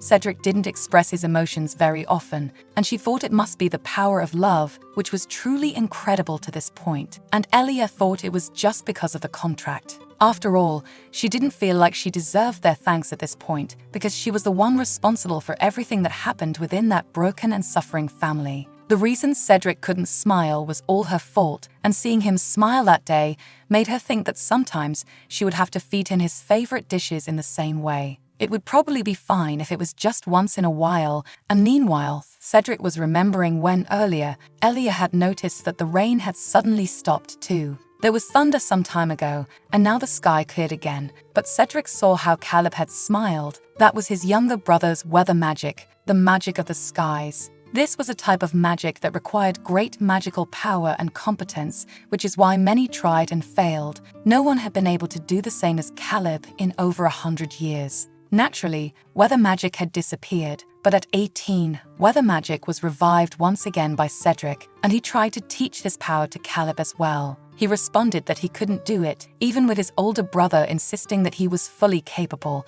because Caleb didn't believe he had as much magical power as Cedric. He wasn't a great genius like him. It was impossible for him to learn such an advanced magic. He would continue to fail in this way, which is why Caleb had given up on his studies. In the end, it didn't work out, but still, Caleb was able to cause that storm, which lasted for long hours. Thinking about it, it was still quite strange to witness. He hurt his hand, but he used magic, a weather magic that had repeatedly failed and succeeded on the first try. This had been happening since Elia entered their lives. Cedric couldn't find any information about her, couldn't even contact her family, and besides that, he was the only one who could smell her scent. She was a girl full of mysteries. This only made Cedric more curious to know who she really was, and the next day Elia woke up surprised because the weather was wonderful that day too. They had decided to have lunch together, and thinking about what kind of menu to prepare was a complicated task. But as she thought about it, she felt at peace, even though she was almost going crazy. A few days earlier, she had been worried about various things. It was a little late, but the wedding date was already set, and now everything was slowly going well and improving bit by bit. But one thing was still bothering her, and that was because the main character of the novel, Daphne Marinist, could still appear and end up causing problems in the storyline. If Elia breaks Cedric's curse like this, Khaled would no longer become the great villain, and there would be no more conflicts between the Marinist Duchy and the imperial family, as happened in the story. If that happens, she wondered what Daphne's future would be, questioning if her life would be peaceful. Meanwhile, the little girl Daphne was in the company of a boy. He was a blonde-haired boy of the same age who complimented her appearance. He was the prince of the Eprecent Empire, Renaud de Ferrutio Eprecent, and she thanked him for his words. After all, the prince had been quite kind to her that day, stating that Renaud was always very nice to her, which made him happy that she thought of him that way, and he lifted a strand of her hair to his lips. While the two smiled at each other, a servant approached to call the prince, who told Daphne he would be back soon, leaving her sitting there. When he left, Daphne smiled, saying that compared to before her regression, she was quite happy, even though she knew she shouldn't be complaining this way. It was frustrating. After all, she who was 16 had to speak like a 6-year-old inside that body. The main protagonist of this book, the regressor Daphne Marinist. She had lost her life at 16, and now she had returned and lived only 6 years of this life in a world where magic was taken for granted, as natural as breathing. Before returning to this world, Daphne couldn't even use simple magic, let alone her family's magic, and because of this, her lineage was questioned many times. Of course, her father reprimanded those who suspected it, but her father, the Duke of Marinist, Calvados Marinist, for some reason, didn't teach magic to his own daughter Daphne. He had no expectations of her, as he was too busy contesting the rumors, which made Daphne even more unhappy than before, and so time passed. The great banquet held to celebrate Prince Renault's birthday came and went, with everyone happy, but in front of the prince, who had been on the terrace for a while. Suddenly, a cloaked fairy appeared, and the moment he let his guard down, the fairy placed a curse on him, and Daphne was nearby, failing to protect the royal family. Everyone said and spread those rumors, transferring the blame to her, and Daphne became a traitor instantly, and the punishment was nothing less than death, decreed immediately. Daphne was destined to be executed in prison. As soon as she became an adult, the poor and naive girl who had worked so hard to maintain a good relationship, all in vain now. If she had been able to use magic, maybe she could have used herself as bait, and this made her wonder if it was all her fault, being unable to use magic and unloved by her father. When Daphne stood before her father, who came to see her in prison, he helped her escape. After leaving the castle via the river route, he told her to flee to the back of the forest without worry. He would ensure that no knights would be on their way to the forest, so her father helped her escape, intending to stay behind, leaving her confused as to why he was helping her. In response to this confusion, he explained that he simply wanted her to live doing whatever she wished, even if she couldn't use magic. She should just go and live her life freely. Apologizing to Daphne for everything that had happened, she escaped, thinking that in the end, her father hadn't given up on her, despite the false rumors surrounding her. She was to live freely without using magic, and so she fled deep into the forest during the middle of the night, under the full moon, crying as she ran away. Her father just wanted her to run away, somewhere far from there. Reflecting on this now, she realized that before, she had tried to leave, but ended up being cornered at a cliff. There, several men and their knights continued to chase her, and Daphne slipped and fell from that great height. In the end, even though she tried to escape, things didn't go well for her. She thought everything was over and didn't believe she would get another chance at life, but after her return to the past, she tried to live an ordinary life, as she would have normally. To prevent the fairy's curse from harming 16-year-old Renault at his birthday banquet, she thought about avoiding involvement with him as much as possible. However, she didn't know why, but this time, the fairy appeared suddenly, 10 years earlier than usual, and the magic of the mirrored shield, which she had never learned normally, appeared out of nowhere. The magic of the mirrored shield was the summoning of a shield made of mirrors, a spell that could repel all other magic and curses in existence. It was the only thing that could block the fairy's strong magic. In fact, the current imperial family had been formed after a rebellion about 200 years earlier. The emperor was a fairy, and Eprecent had rebelled. Eprecent had powerful magic, the unique magic of his family, the magic of the mirrored shield. With it, Eprecent successfully deflected the emperor's curse and brought this outcome to life. Everyone was shocked to suddenly see her using that magical spell, but the Marinus Duchy had started as an indirect line of the Eprecent family, so it wasn't strange. Before Daphne's regression, when she went to the Sanctuary of Knowledge via teleportation from the attic, while reading books, she might have learned the spell without realizing it during that time. Even thinking that way, these recent events were still questionable until, shortly after, Renault returned to her, apologizing for the delay because something had happened. He thought they would have to say goodbye that day, praising Daphne's magic, which was truly incredible that day, and she thanked him, though she didn't think she deserved his compliments. Renault wondered when he could become good enough, even though Daphne hadn't taught him now. At 10 years old, he would be studying with the Emperor at the Sanctuary of Knowledge. So Daphne stated that he would soon see results because he was working hard for it. But the sooner he learned those skills, the better it would be for his future self. While the imperial family worried about Renault becoming the crown prince, Daphne was kept inside merely as a usable distraction. Since she was using imperial magic, there was fear that they would claim she had a right to the throne as well. In her previous life, nothing had gone right because she had gotten involved with that family. She didn't intend to do it again until a staff member handed her a newspaper, which she began reading to check if there had been any changes caused by her presence. She was completely used to this by now, and that's when she noticed the news about the Grand Duchy of Indigentia, and her attendant agreed, as it was something that kept appearing. Since the case of the Marcus daughter, Babylon, it seemed they were going to marry soon, and many eyes were on that family. In the picture were Elia, Caleb, and even Cedric. Daphne found Elia's expression strange, but noticed her silver hair that turned pink at the ends. Her eyes were like a pink jewel, resembling one of those rare fairies. While Elia was blocking the fairy's curse, somehow Cedric had fallen under one as well, which was quite unfortunate,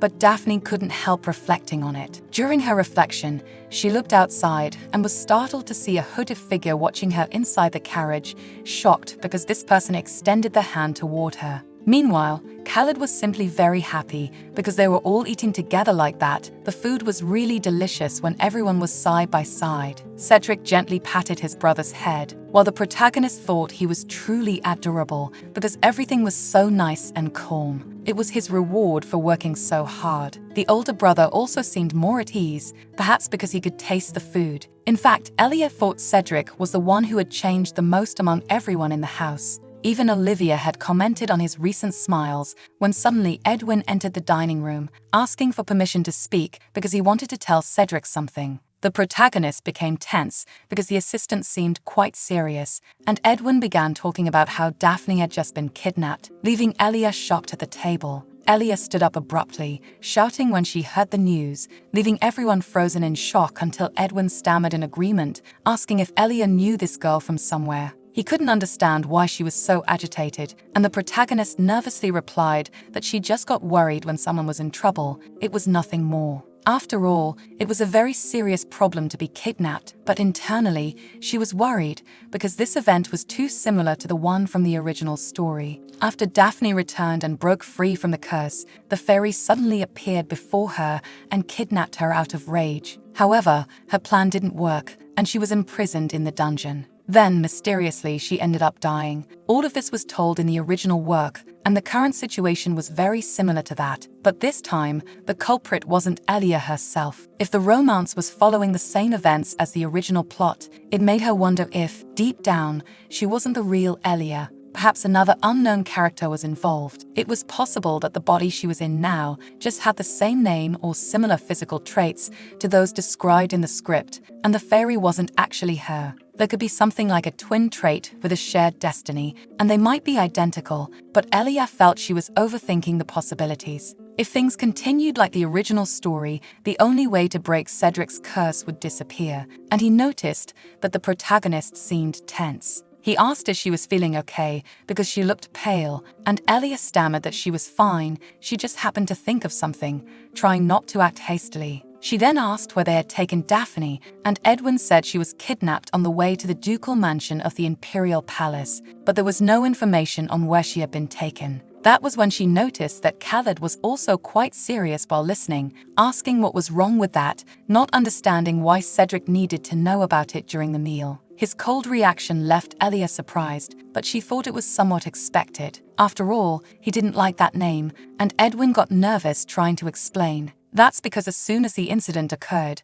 although the ducal Marinist had sent a request for cooperation to the main families, they hadn't received anything in return. Elia explained that the reason for this was that although the ducal Marinist had done so, their family magic could only be used by their own family members, meaning it was their unique symbol. She had heard that some families could transform into dogs, some also worked as detectives using psychometry, but gravity magic was unsuitable. Or at least it was for exploration and research, and Edwin agreed. But they had also sent requests for cooperation to families that weren't specialized in operations. Whether such operations or those that weren't as strong, they involved themselves, and if these were the Maishallants, from the physical aspect, there were only 3 main families of the Empire that could be involved here. They were authorized to enter the exclusive property of the imperial family, the Sanctuary of Knowledge, where all kinds of information were gathered and stored. It was possible to discover even the secrets of each family. The 3 families tried to maintain balance between each other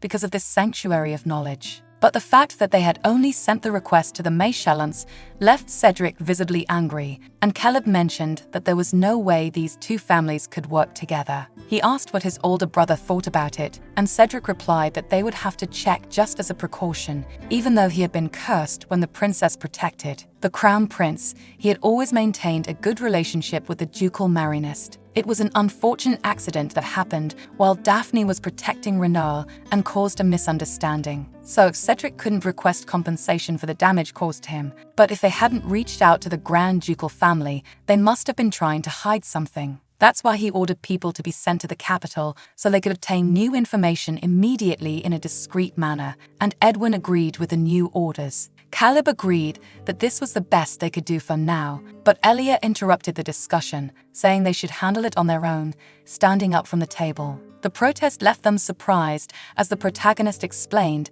that this was something they should do discreetly, and if the information leaked, they should pretend they were just helping. The ducal family, Elia wanted to try to convince Cedric of the opposite, because if the one responsible for the kidnapping was the same as the fairy, his curse couldn't be broken at this pace. No one else could do it, which is why she insisted they should all go to the capital together. She, who knew the original story, had to resolve this issue quickly. Thus, the journey did take place, and all three of them arrived in the capital sometime later. A few hours earlier, Olivia had been shocked by the news, even though she had been informed. The protagonist explained that it was a secret operation, so they should proceed with as few people as possible. Still, the maid was worried because it was too dangerous. She asked the protagonist to reconsider, but Elia was perfectly calm because she was accompanied by the strongest man at the moment and the future strongest man. Now that she was reflecting on it more calmly, Olivia thought back to when the other maids had been gossiping about her,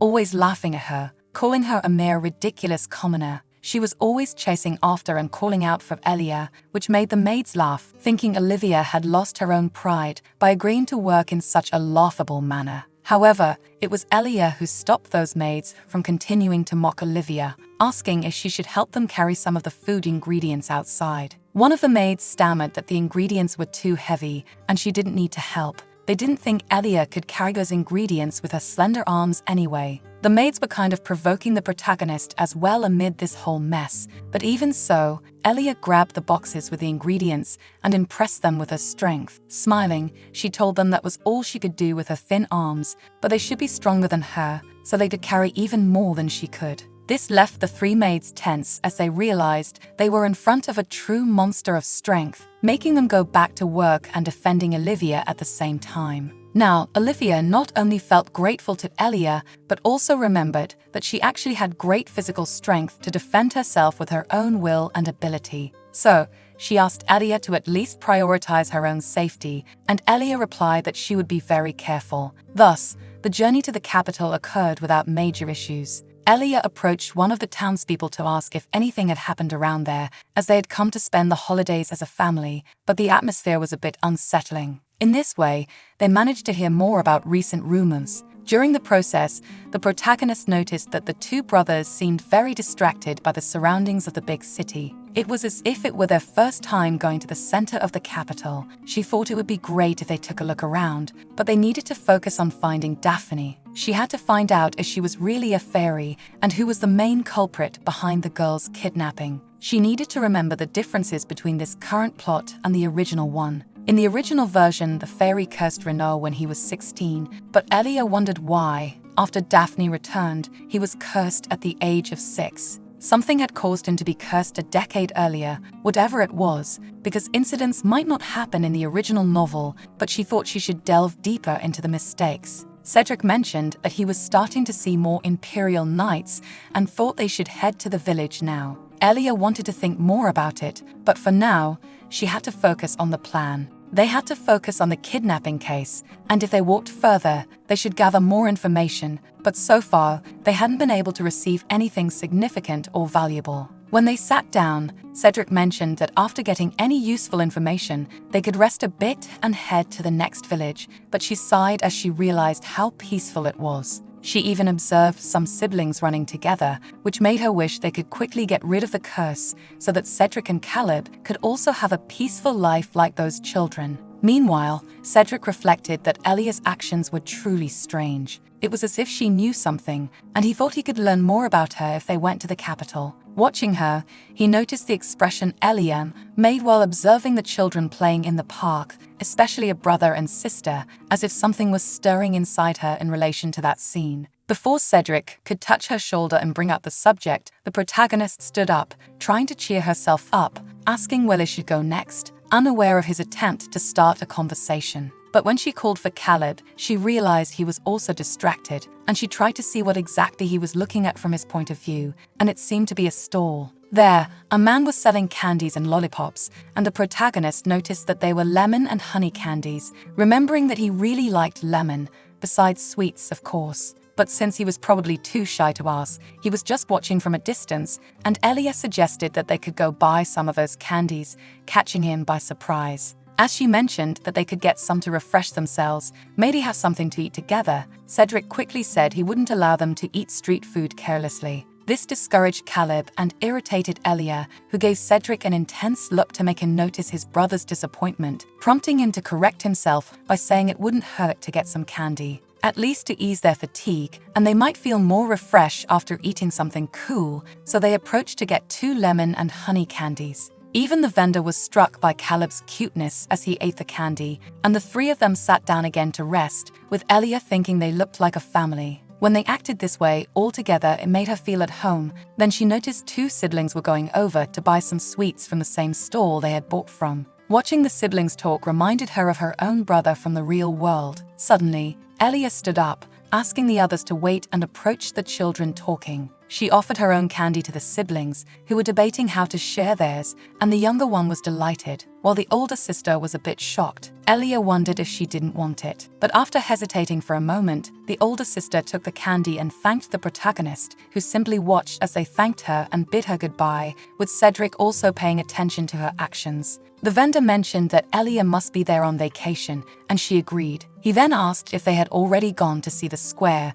which was a larger place with a big fountain. It was quite spacious and beautiful, and the conversation went on, though Cedric didn't understand the point of the lively chat between the 2 of them for a while. That's when Elia commented that she had heard the situation wasn't very good at the moment, thinking she should try to talk with this person a little longer to get some information. The vendor agreed, saying that the capital wasn't in a good state right now, as the imperial knights and the soldiers of the other nobles were all quite busy. Apparently, this was because the princess had been kidnapped, and the protagonist wondered how commoners knew about this information since, based on the announcements they had seen. It should be said that Daphne was merely missing, as it was never openly stated that she had been kidnapped. The Marinist family was one of the 3 main families supporting the empire. Furthermore, it was a family protected by the prince's magic. Spreading the news that Daphne had been kidnapped would negatively affect this family's public image in the same way. The only people who knew the truth were those with access to the information,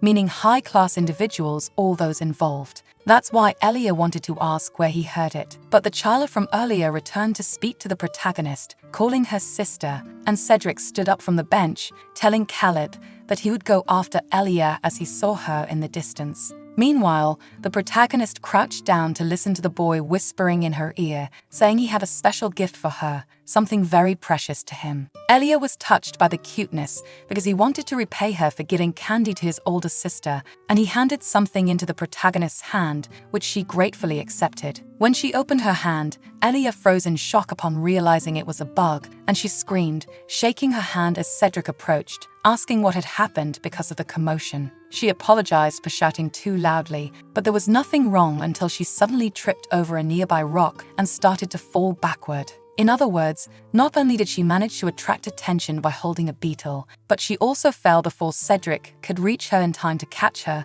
creating a complete mess. While everyone was too shocked to react to the protagonist's fall, it was Cedric himself who prevented her from hitting her head on the ground by using his gravity magic. Once her feet were back on the ground normally, Khaled ran over to check if she was really okay, and Cedric apologized because he was afraid she might have seriously hurt herself like that. And he ended up using magic reflexively to prevent something worse, but she responded that it was fine, and there was nothing to worry about. After all, it was just a slip, and no one got hurt. Still, she imagined that if he were the real main protagonist of another romance, he would definitely have that classic scene of grabbing her by the waist and saving her in the moment. Suddenly, the candy vendor stammered about the magic he had just seen a little while ago and asked if they were, by any chance, really from the Indigentia family, analyzing them. Faced with this visibly surprising question, the protagonist froze, realizing they had been easily identified and their disguises had been completely blown. The orange-haired vendor was Alonso, and the other white-haired guy was Jordan. They were good people and warned them that, fortunately, no one else had noticed what happened there. This relieved Elia, especially because not even the kids from yesterday seemed like gossips, and they wouldn't spread the remaining events to other people. So, at least for now, it seemed their discretion hadn't been completely compromised, and they could continue their search for Daphne. Alonso asks if they were on a secret outing before the wedding, and the protagonist denies it, explaining that there was something they were trying to figure out, and he should know that. After all, Alonso himself knew that Miss Marinist had been kidnapped, and he stammers nervously upon realizing that he said something that could have compromised his situation, even with Elia insisting. Jordan complains because Alonso was really a gossip, and he laughs nervously before confessing that, to be honest, while selling sweets in another square, he overheard some customers. They were discussing it. The Marinist family's carriage that left the Imperial Palace suddenly disappeared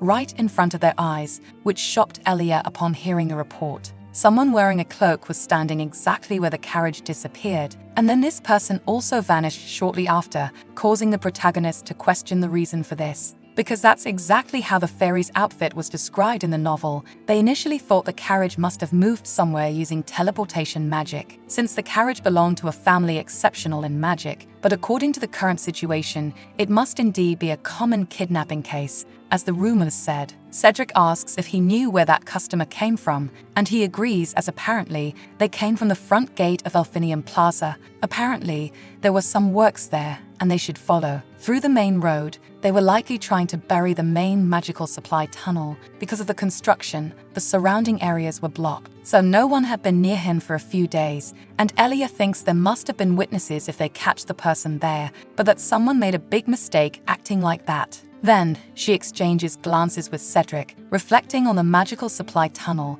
which was a passage that circulates the magic generated from the Imperial Palace to the residential areas. It was a tunnel with a magical stone made to prevent the misuse of magic in the Imperial Palace, so if someone uses magic near this magical supply tunnel, there would be traces. All of them would be left by the magic user on the magical stone. In the original novel, it was said that a high level of magic was required to identify the user in question, but Elia smiles. Because after all, she was accompanied by the strongest in the world, Cedric. It would be easy for him to discover this, and they ask if more people knew about these rumors and the situation. And they answer that they thought most people from Elfinium Plaza should be aware of it, and Cedric questions whether Alonso wasn't lying. Faced with the threatening gaze, the vendor stammers that even without being a witness, he wasn't lying at all, he was just speaking the pure truth. So, they thank him for the information by paying with a pouch full of gold coins, and Alonso is a bit shocked, stammering that even without helping much, he was the one who should thank them. Thus,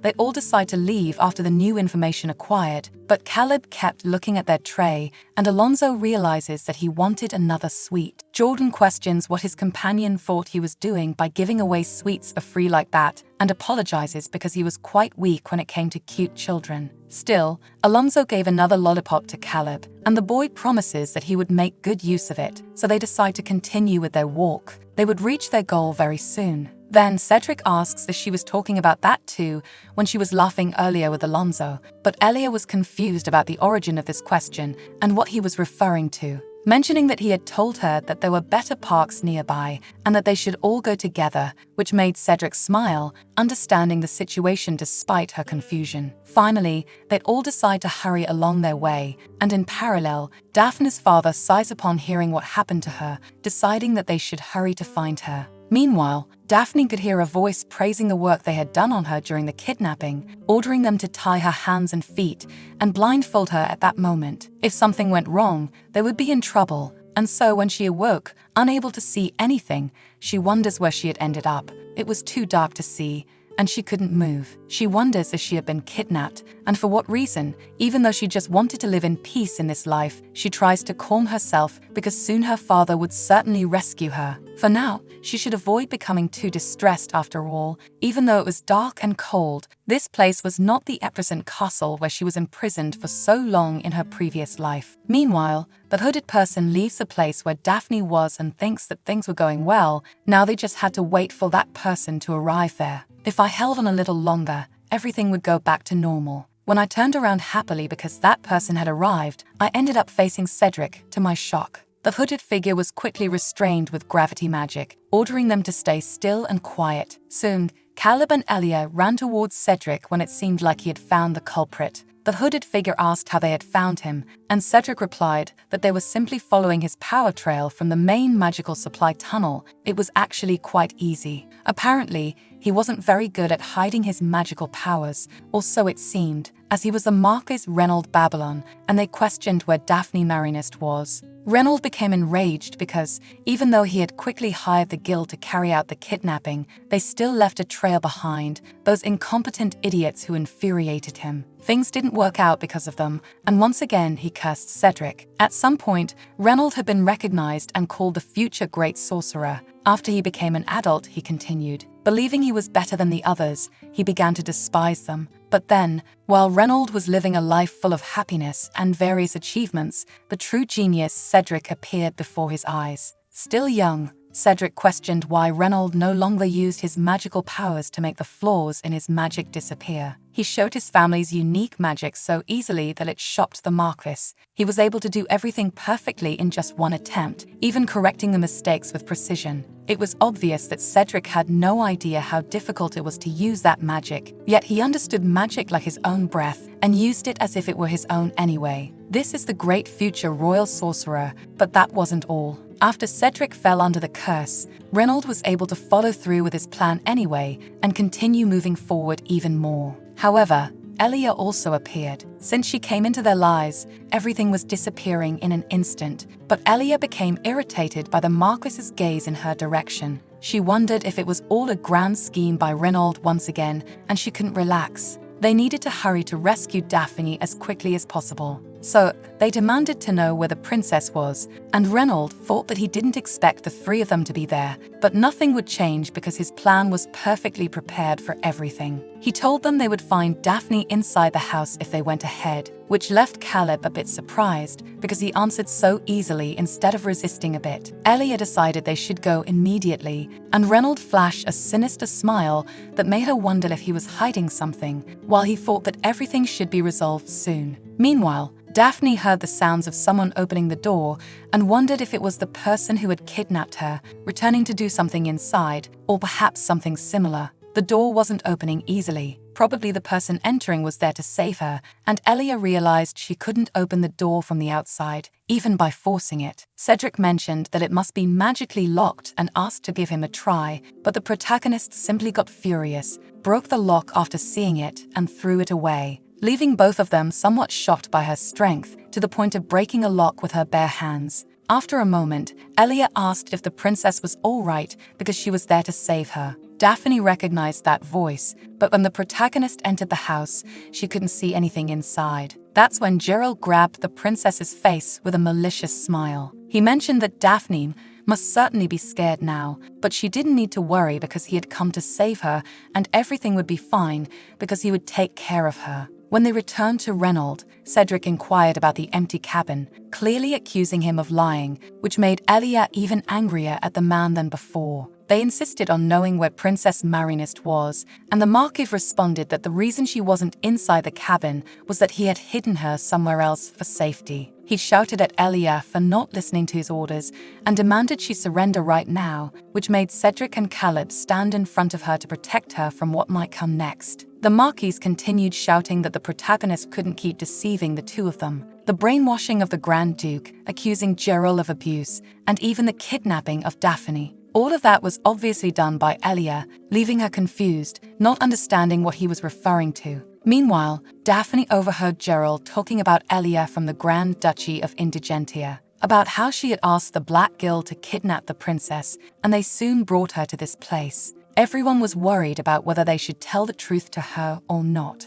But after Elia discovered that Cedric had been cursed because of her, she continued seeking revenge, even going as far as to make proposals to kidnap Daphne at that very moment. They all refused to do such a thing. While Gerald was considering telling the truth to everyone, Elia immediately accused him of abusing the Grand Duke and apologized for everything. The princess remained silent as she heard Gerald asking for forgiveness. No one knew why, but the Duke of Marinist and the Marquis of Babylon were maintaining an unusually good relationship between their families. There were doubts about why there was no apparent interaction, but it was just rumors saying they were working together, which is why Reynold was fully confident in his victory. The Princess of Marinist had known Gerald since she was a child. Obviously, a girl like her couldn't suspect anything she said, especially since the princess was teaching Renaud to use the mirror shield magic. The imperial family trusted the Marinists, and the Marinist family trusted them just as much. There was no way the Duke could ignore this case now. If it was an imperial order, Cedric and Caleb couldn't avoid it. They were all working to bring down Elia, and she herself was shocked by the accusations heard from Reynold's mouth. She asks if they would believe in it, but of course they deny it, although it seemed like they had all planned this kidnapping to make heavy false accusations against the protagonist. Elia asks if there was any chance they doubted her, and Cedric replies that the two families were on good terms, which worried her because she was now ruined. Even so, Caleb holds her hand, asking her not to worry. The two brothers would be there and wouldn't let anything bad happen to her or her reputation in any way. Upon hearing these words, Elia hugs him, thanking him because she was proud of him. In fact, what she was thinking about the most now was Daphne's condition at that moment, worried. After all, she hadn't stopped to reflect calmly on it because she was only worried about the fairy, but she hoped they hadn't hurt the princess in any way. Just to get testimonies from the people she supposedly manipulated, it hurt to think that they might have actually done that, now that Elia had stopped to think more carefully about it. When they arrived in that forest, Reynold was quite surprised. It seemed like he was expecting someone other than them,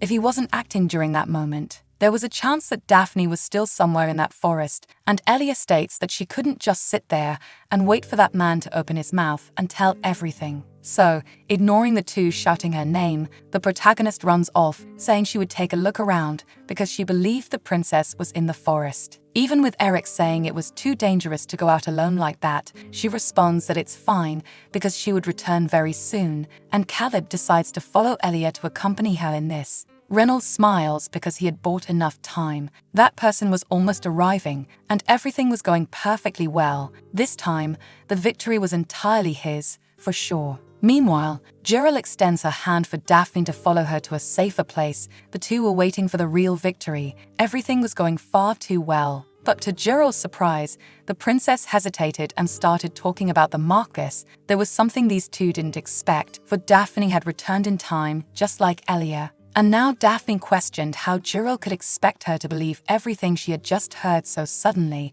leaving the woman paralyzed in shock at those words. Gerald asks what she was talking about because she was telling the truth, but Daphne refuses to believe it, leaving the tutor unable to understand the reason for the distrust. Standing up and moving away, without understanding, there was no way she could deceive the princess. Everything she was doing was for Daphne's sake, and therefore she should just trust. Just like she always had, the princess knew she had always trusted her because she used to think Gerald was just taking care of her, but things changed in the future when she discovered the truth, when she questioned Gerald herself about when she started thinking that way about Daphne, and Gerald asked back if the foolish Daphne always thought she was being pleasant when she was a great incompetent who couldn't use magic, and she thanked Daphne for blindly trusting her until now, which allowed Gerald and the Marquis to get so far in their lives in the future. That's why now, Daphne stood up, reflecting on the situation. It seemed like they were trying to incriminate an innocent person, and she didn't intend to fall for those tricks again.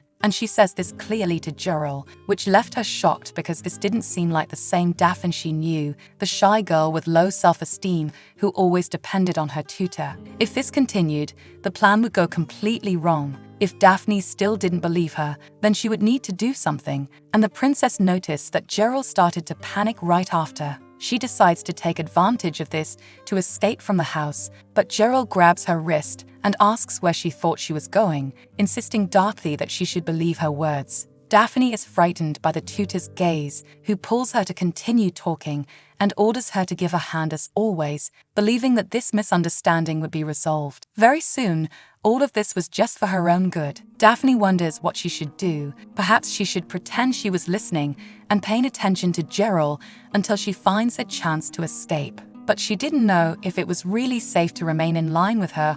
After all, she didn't know what might happen, which terrified her as she remembered her time locked away. Wanting to escape with tears in her eyes, Daphne breaks free from the tutor's hands and runs outside at sunset, realizing then that she had been brought to the forest. She decides she should escape, but outside she finds several hooded people who try to calm her down because they had rescued her and she shouldn't worry about anything. Everyone had come there under the orders of Marcus Babylon, but they didn't understand why the girl had left the house alone, trying to help her back inside to be safe. Daphne's vision only remembered the guards who dragged her to the gallows when she was imprisoned, so she runs away, and Gerald appears, shouting that they should follow the princess, ordering them to catch her again because she needed to talk to her. If she escaped, they would all be doomed forever. But Daphne kept running alone through the forest. She wonders why these things always happen to her, even though she just wanted to live peacefully. That's when Daphne came across a steep cliff, and she froze in shock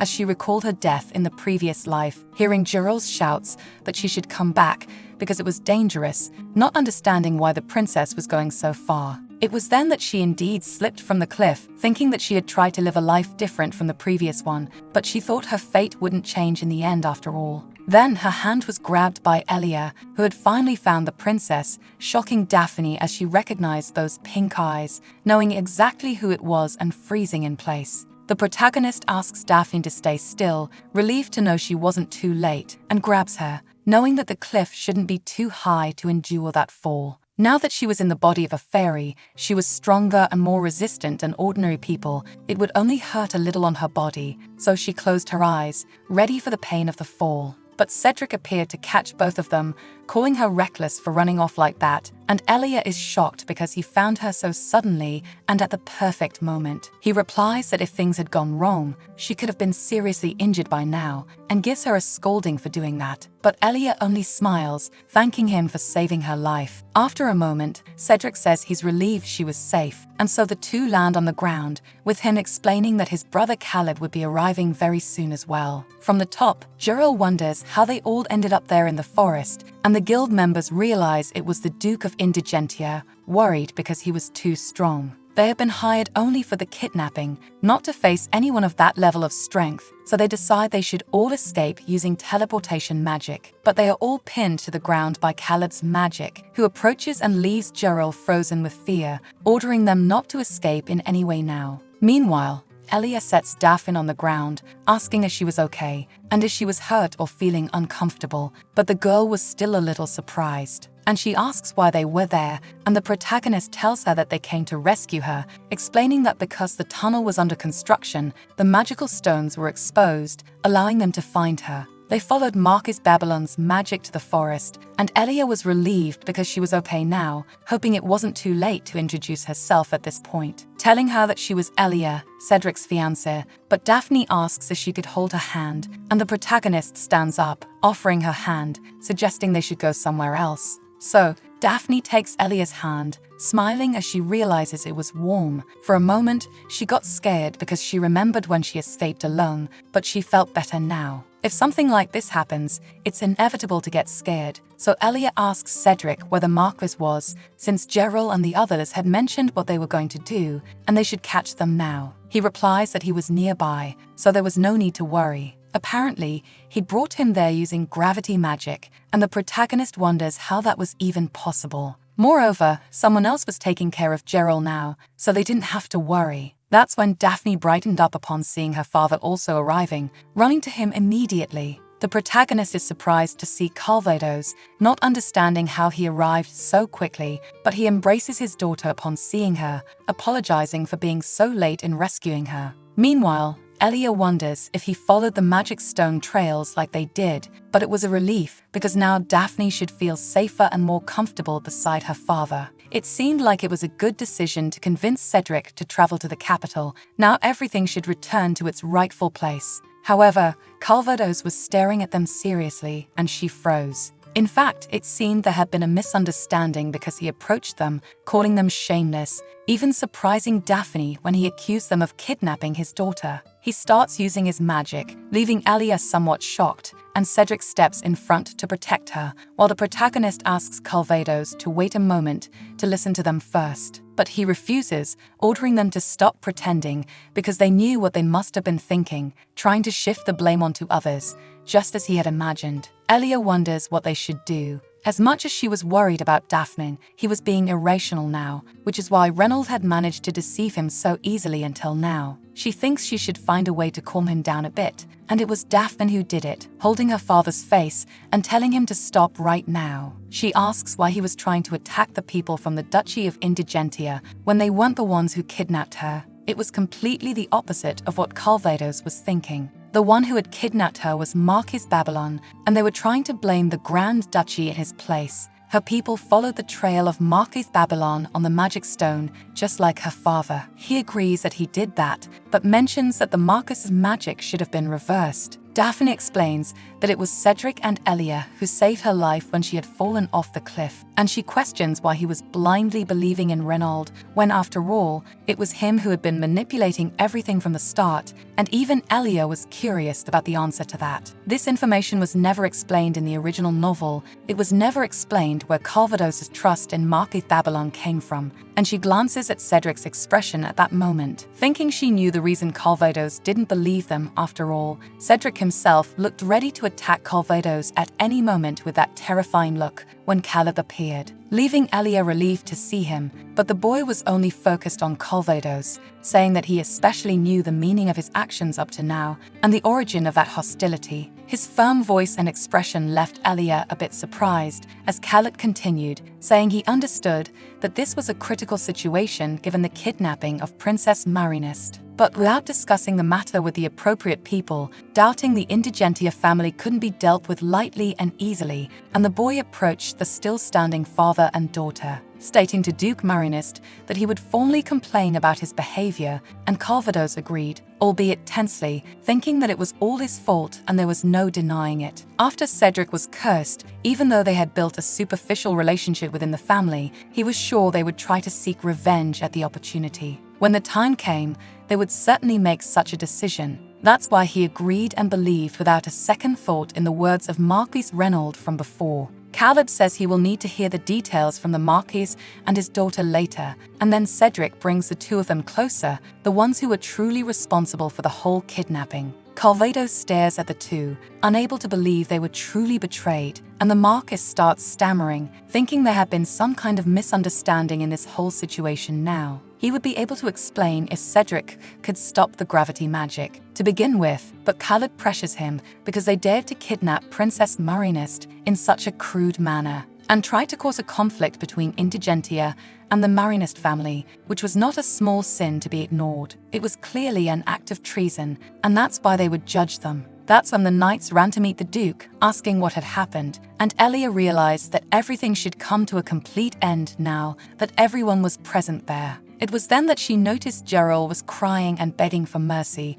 but Elia couldn't feel sorry for a person like her, no matter how much she begged. Daphne approached the protagonist to talk, as she had not yet had the chance to properly thank her as she should have done before, hoping she wouldn't leave anytime soon. This was because she had wanted to ask before, but didn't have the opportunity, so Elia replied that it was okay, and she didn't need to worry about her because she was quite strong and resilient. This was a relief, and Daphne mentioned that, in fact, she had something she would like to ask her, wondering if she could call her sister Elia from now on, which nearly melted her with cuteness. As expected, she was a very kind and sweet girl, and Elia agreed that it was indeed okay, asking her to call her whatever made her comfortable, almost dying from affection. Daphne thanked her, already calling her sister, and mentioned that she should be returning to the Duke's castle now, and the protagonist agreed as they still had some matters to resolve. This made Daphne a bit sad because she wanted Elia to stay longer. She wanted to know Elia's true identity, as it was strange that she had gone so far. Even more so for a stranger like her, especially throwing herself into danger to save her life. Elia must have been in an even more dangerous situation than hers, but she still smiled for her safety. The girl thought she would like to get closer to Elia, but then she flinched before Cedric and gave up on making that request, thanking them again for their help. She wondered how she could create an opportunity to get closer to the Indigentia family members, but then Cedric knelt down and was very kind in seeing that she was safe. In some way, this surprised the girl because she never thought Cedric would lower himself to her level to talk to her face to face, and she mentioned wanting to say something to him as well. Then, she whispered something in his ear that left him surprised, but Daphne affirmed that it should be very useful information for him, and though confused, he thanked her. After Daphne left, Elia asked what she had said, and Cedric hesitated before answering that it was nothing important, then told her she should never act alone like that again. She should always be by his side, and Elia thought this was probably going to affect the contract, understanding, although Cedric was more worried about her well-being. Setting aside the fact that they both had entirely different thoughts, they decided to rest a bit and wait for Caleb's return while everything was being sorted out. Although Daphne was happy to leave, Khaled was glaring at her with visible anger after everything that had happened. After all, he still didn't like her, even after all that. Back home, the protagonist took a deep breath because many things had happened that day. The one responsible for the kidnapping case was the Marquis Reynolds, and they had managed to save Daphne. Somehow, they managed to handle everything, even during that intense first encounter with Calvados, and she wondered how she always got involved with these characters. More and more, things seemed to get even crazier, but it was a relief that at least Daphne was safe once again, so the protagonist felt that she should sleep now. She was getting exhausted after everything that had happened when Cedric approached to talk with her a little,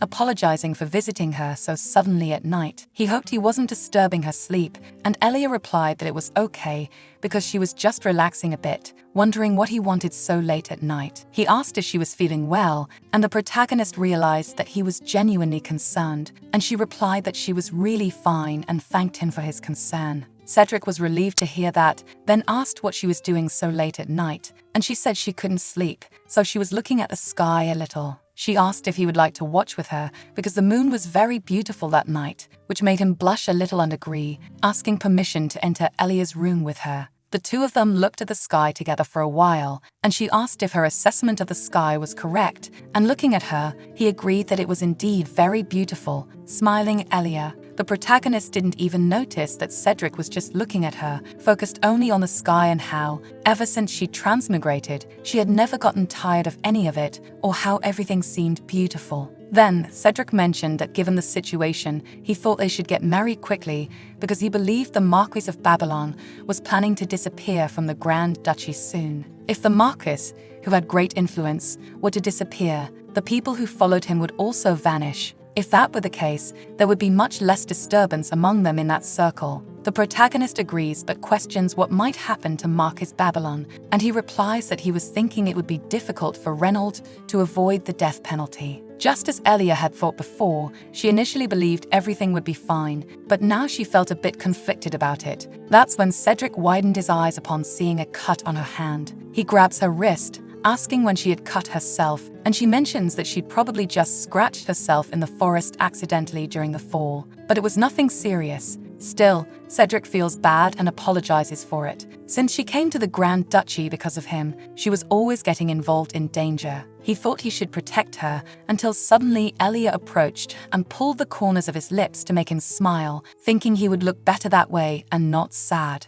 This left him quite confused because it was so sudden, and she replies that it wasn't something he should apologize for. It was just the result of her actions that led to this point in the end. After all, it was Elia who suggested they rescue Daphne, and he was only there to agree with her suggestion. That's why he didn't need to apologize for her own decisions. From now on, she believed only good things would happen, and Cedric smiles, thanking Elia as he expected. She was indeed a very good person. Then, Elia hesitates and stammers that it was getting a bit cold out there and asks if they should go back inside, and he agrees. It seemed like they had been talking for quite a while there, and she had also worked hard, but deep down Elia was tense and silently apologizing to Cedric. After all, she wasn't the good person he thought she was at heart, and she wonders what she was thinking, feeling so happy. Now, what she needed to focus on was the curse again to try to find a way to solve the remaining issues. Only a happy ending would be waiting for him now. Meanwhile, a maid was trembling with fear, reporting a few things to a silver-haired woman. She orders the maid to leave now, and then after being left alone, the woman comments that after all the stories she heard about what happened, she really didn't like Elia. After that, a few days passed, and the result of the trial for the kidnapping of Princess Marinist came out shortly after, and there was a death sentence for the entire family. Marcus Reynold Babylon was sentenced, and Elia read about it in the newspapers, realizing that it indeed ended that way, although Cedric was happy they handled it quickly. Now that Marcus Babylon's influence had vanished, Cedric and Elia were busy preparing for the wedding. There were many changes happening within the Grand Duchy. Some ladies began visiting the protagonist, praising her for how beautiful she looked in those days, and though a little confused by all the attention, she thanked them for the compliments. One of the ladies says that she wanted to help with the wedding, even if it was just with the tea party and to chat for a few moments. The protagonist apologizes because she was busy, and they agree to talk next time. And since Elia practically ran off, Olivia asks if she was all right, and Elia agrees. The most noticeable change was that the attitude they were taking regarding her marriage was quite negative, as they had never opposed it before, but now their attitude had changed. They always put effort into promoting the marriage. They were obviously pretending to be happy about it, and Cedric asks that she at least have patience. Since their leader, Reynold, was executed, it was natural for the group to dissolve and separate, but she never thought they would all cling together in this way, dragging themselves around. Moreover, several of the people who ignored Caleb also kept showing up around the boy. Elia thought the reason they were being cold toward Caleb was because of what had happened. It seemed like they blamed him for the incident with Reynold. She was angry about how they suddenly changed their attitude and were obviously just faking sympathy in the end. But it was still a better change than nothing. Either way, she was thankful for the support of so many people, and many of the preparations for the ceremony were slowly completed. It seemed that Elia had been having some peaceful days since then. She could still hear Cedric calling her a good person, but she wanted to stop thinking about that so soon. Because she was still there, she continued having those negative thoughts and needed some snacks to eat with Cedric beside her. They should try to keep working. When Elia went to see the brothers, they got curious to know what she was carrying, and she explained that she made some snacks so they could all eat together for a bit. Caleb got excited because it looked delicious, and Cedric mentioned that he was always very grateful for it, but she didn't need to keep pushing herself just for Caleb's sake. Elia replied that it was all fine because she had been cooking since she wanted to, and she patted Caleb's head, saying it was nice to see that he was always eating well. It was always fun for the protagonist to cook all the things he liked to eat, and it was also nice to discover the things Cedric liked to eat, which surprised him. But Elia explained that she could figure it out just by the way he reacted. It seemed like his eyes would shine whenever he ate something truly delicious that he genuinely liked. Cedric thought that Elia, who had only known him for a short time, noticed small aspects he hadn't even realized existed. He thought she was truly an incredible person. A little later, they mentioned the arrival of the lady in the hall, and Caleb asked if Elia was planning to get a wedding dress, to which she agreed she would do that quickly. She also asked if it was time for Caleb's tasks, which made him pout and get sad, making her realize that he obviously didn't want to go to class, though he mumbled that it wasn't like that. Time passed too quickly when he was with Elia, and she laughed, saying they could be together again after class and eat again. This soon cheered him up,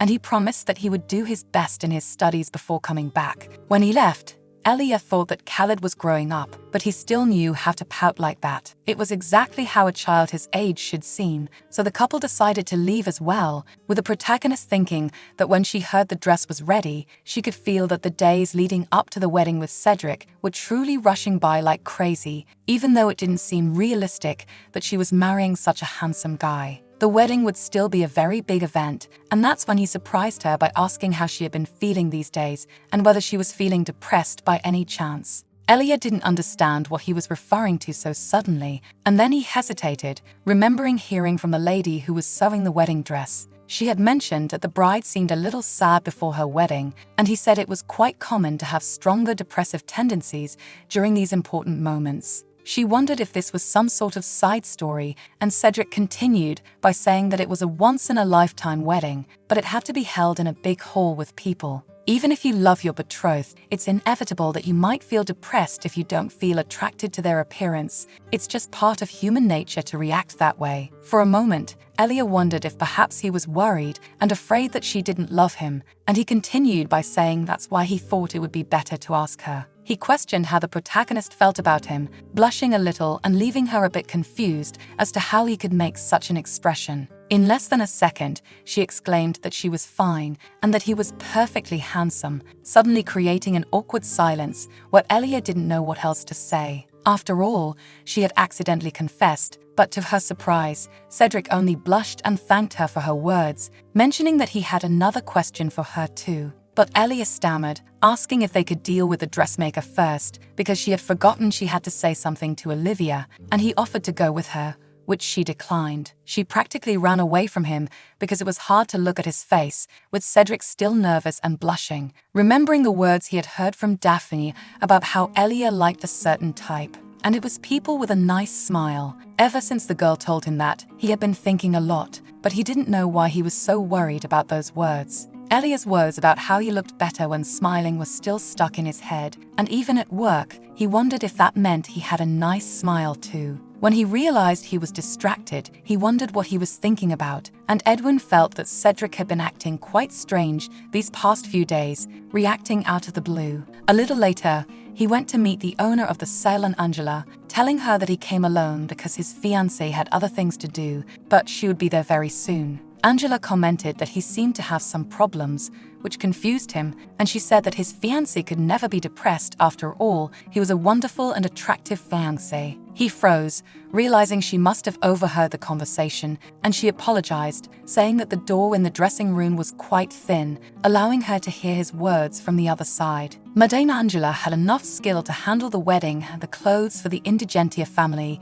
even though she was a commoner. It was rare for someone like her to come along, especially since most people were her clients. Rumors were spreading everywhere about how Cedric was marrying a commoner. Angela also had some suspicions about this situation, but given the way Cedric acted, she started to rethink things a bit, finding him somewhat adorable in this context. Meanwhile, Elia sat down to rest after a long day's work, receiving compliments from Olivia. Now that her dress was ready, the only thing left was the wedding itself. It seemed that Cedric wasn't done yet, as it looked like he wanted to wear a suit. Even Angela mentioned that Elia should only see her wedding dress during the ceremony. Elia asked what else was planned for the day, and Olivia said that if Cedric was done, they could visit the newlyweds' room, which made her choke. After spitting out her tea, she blushed, realizing she had completely forgotten that she would have to share a room with him after the wedding, even though it was just a contract marriage. There were still things couples had to do to pretend in front of others. After hearing the protagonist choke on her tea, Cedric ran out, even without being fully dressed, giving her a view of Cedric's chest as he approached. Asking if Elia was okay, she turned her face away while Olivia explained that she had just choked. Elia herself said she was fine and thanked him for his concern, and Olivia said she would take care of her lady while Cedric should focus on finishing his own preparations. So they could check the newlyweds' room, and suddenly Cedric understood the reason for Elia's embarrassment, nervously agreeing with the maid's suggestion in silence. In front of this scene, Angela laughed a little because they seemed quite busy. Their relationship appeared entirely different from what people were saying in the original rumors. Later, after finishing all the preparations, Angela remarked that the two of them must be tired, but Cedric thanked her for taking the time to help them nonetheless. She replied that it was fine because since they did everything together, things went faster. She glanced at the protagonist's face before laughing a little and apologizing. She had only heard that Cedric was marrying someone he loved and was a little enchanted and couldn't stop looking at Elia, who nervously laughed and agreed. Even so, Angela wanted to know one thing, asking what exactly Elia liked about Cedric, which made her freeze and wonder where that had suddenly come from. Even Cedric blushed a little nervously as he waited for her answer, and the protagonist stammered that he was kind and nice, earning a knowing chuckle from Angela. Before directing the same question to Cedric, and while Elia felt like she shouldn't have answered, he replied that he thought Elia always considered other people first, before herself, and tried her best to understand them. And there was also the fact that she always approached people without hesitation to help them, without holding back at all. It was very beautiful, which left both Elia and Olivia somewhat shocked, and Cedric said he gradually fell in love with her the more he saw this side of her during their days together. Angela laughed because Cedric really loved Elia, and the protagonist thought he was trying too hard to compliment her, to the point of making her feel embarrassed. and they both smiled. Still, Elia eventually noticed that Cedric seemed different in some way recently, but she didn't mention anything as the afternoon passed into sunset. After telling Edwin that he had finished his wedding preparations, his assistant asked if they had gone to see the newlyweds' room, and after hesitating for a moment, he mentioned that everything was in order, and Edwin was relieved because his hard work had paid off. He then said he also had a report to deliver on the last order Cedric had given him. Regarding his investigation into Elia, Cedric had even forgotten about it, and Edwin reported that they hadn't been able to discover any information about her from the nearby villages, or if anyone who lived near the cabin again. They spread out in the areas trying to learn more about her, but still no information had been discovered. If she were an ordinary person, they might have found out quickly after so much time, but the fact that they hadn't yet discovered anything by this point must mean something. That's when Cedric interrupted Edwin's speech, who apologized after saying something by accident, and Cedric told him to continue his investigation and accepted his apology. Even after everything, he still wanted to discover Elia's true identity, what she might be hiding deep down and behind those sweet smiles she always gave. Meanwhile, Elia was bored. Everyone was busy except her, and as she walked through the hallways, she overheard Caleb talking about her in a room in the mansion. She wonders if they had discovered she was the fairy and were investigating more about her, so after Caleb left the room, she went in to see his notes and mentally apologized. She didn't want to pry into other people's things either, but in this urgent situation, she had no other choice now, and she mentally begged for those two to be wrong. When she opened the notebook, the first thing Elia read was that Caleb had managed to make Elia stop her diet, which made him feel relieved because the wedding wasn't far off. But he wondered if there was a chance she might start a new diet, which couldn't happen. He didn't want Elia to lose even a single gram of her current weight. He planned to make her eat even more desserts, but still didn't know which ones she liked, which made the protagonist sigh in relief when she realized it was something harmless. She was starting to get married, but was still thinking about controlling her body weight. However, it didn't seem like either Cedric or Caleb would let her continue with her diet. So both of them kept requesting new sweets and desserts. There were still more written pages, but Elia was relieved that at least they weren't suspecting her yet. Still, it was cute that Caleb thought about her that way, and she remembered that he was probably still thinking about when they cooked together. There were various notes in the diary, both about that day and when the three of them went out to watch the stars together. It brought her many pleasant memories. Elia had been having fun every day recently. In the most recent notes, Caleb noticed that his older brother seemed more radiant and that the whole Grand Duchy also seemed more lively, happy since Elia started living there. Edwin said that Caleb could use magic to make the protagonist's dress and accessories light with gravity magic, which seemed like a great idea to Olivia and Angela. The protagonist was shocked, thinking that the most powerful magic user in the world couldn't do something so trivial, but Khaled was impressed that it was a great idea. And Elia began to worry that this wedding might actually work out, and meanwhile, Cedric was also ready and waiting for the ceremony to begin, anxious to see Elia. A little later, Elia was surprised because Caleb's magic actually worked, and now her dress wasn't as heavy as before, which was a huge relief for her. At first, she thought gravity magic couldn't be used for things like this, but it was actually quite convenient, so she thanked Caleb for all the help. He was happy because now the protagonist would certainly get married, and she agreed, remembering that she had only been joking about it before, so Caleb stopped. Before holding her hand, he mentioned that if his brother did anything bad to her, he would take care of him, and the protagonist thanked him for trusting her in these moments. That's why Caleb asked that the three of them could all live together in the Grand Duchy forever, which took her by surprise,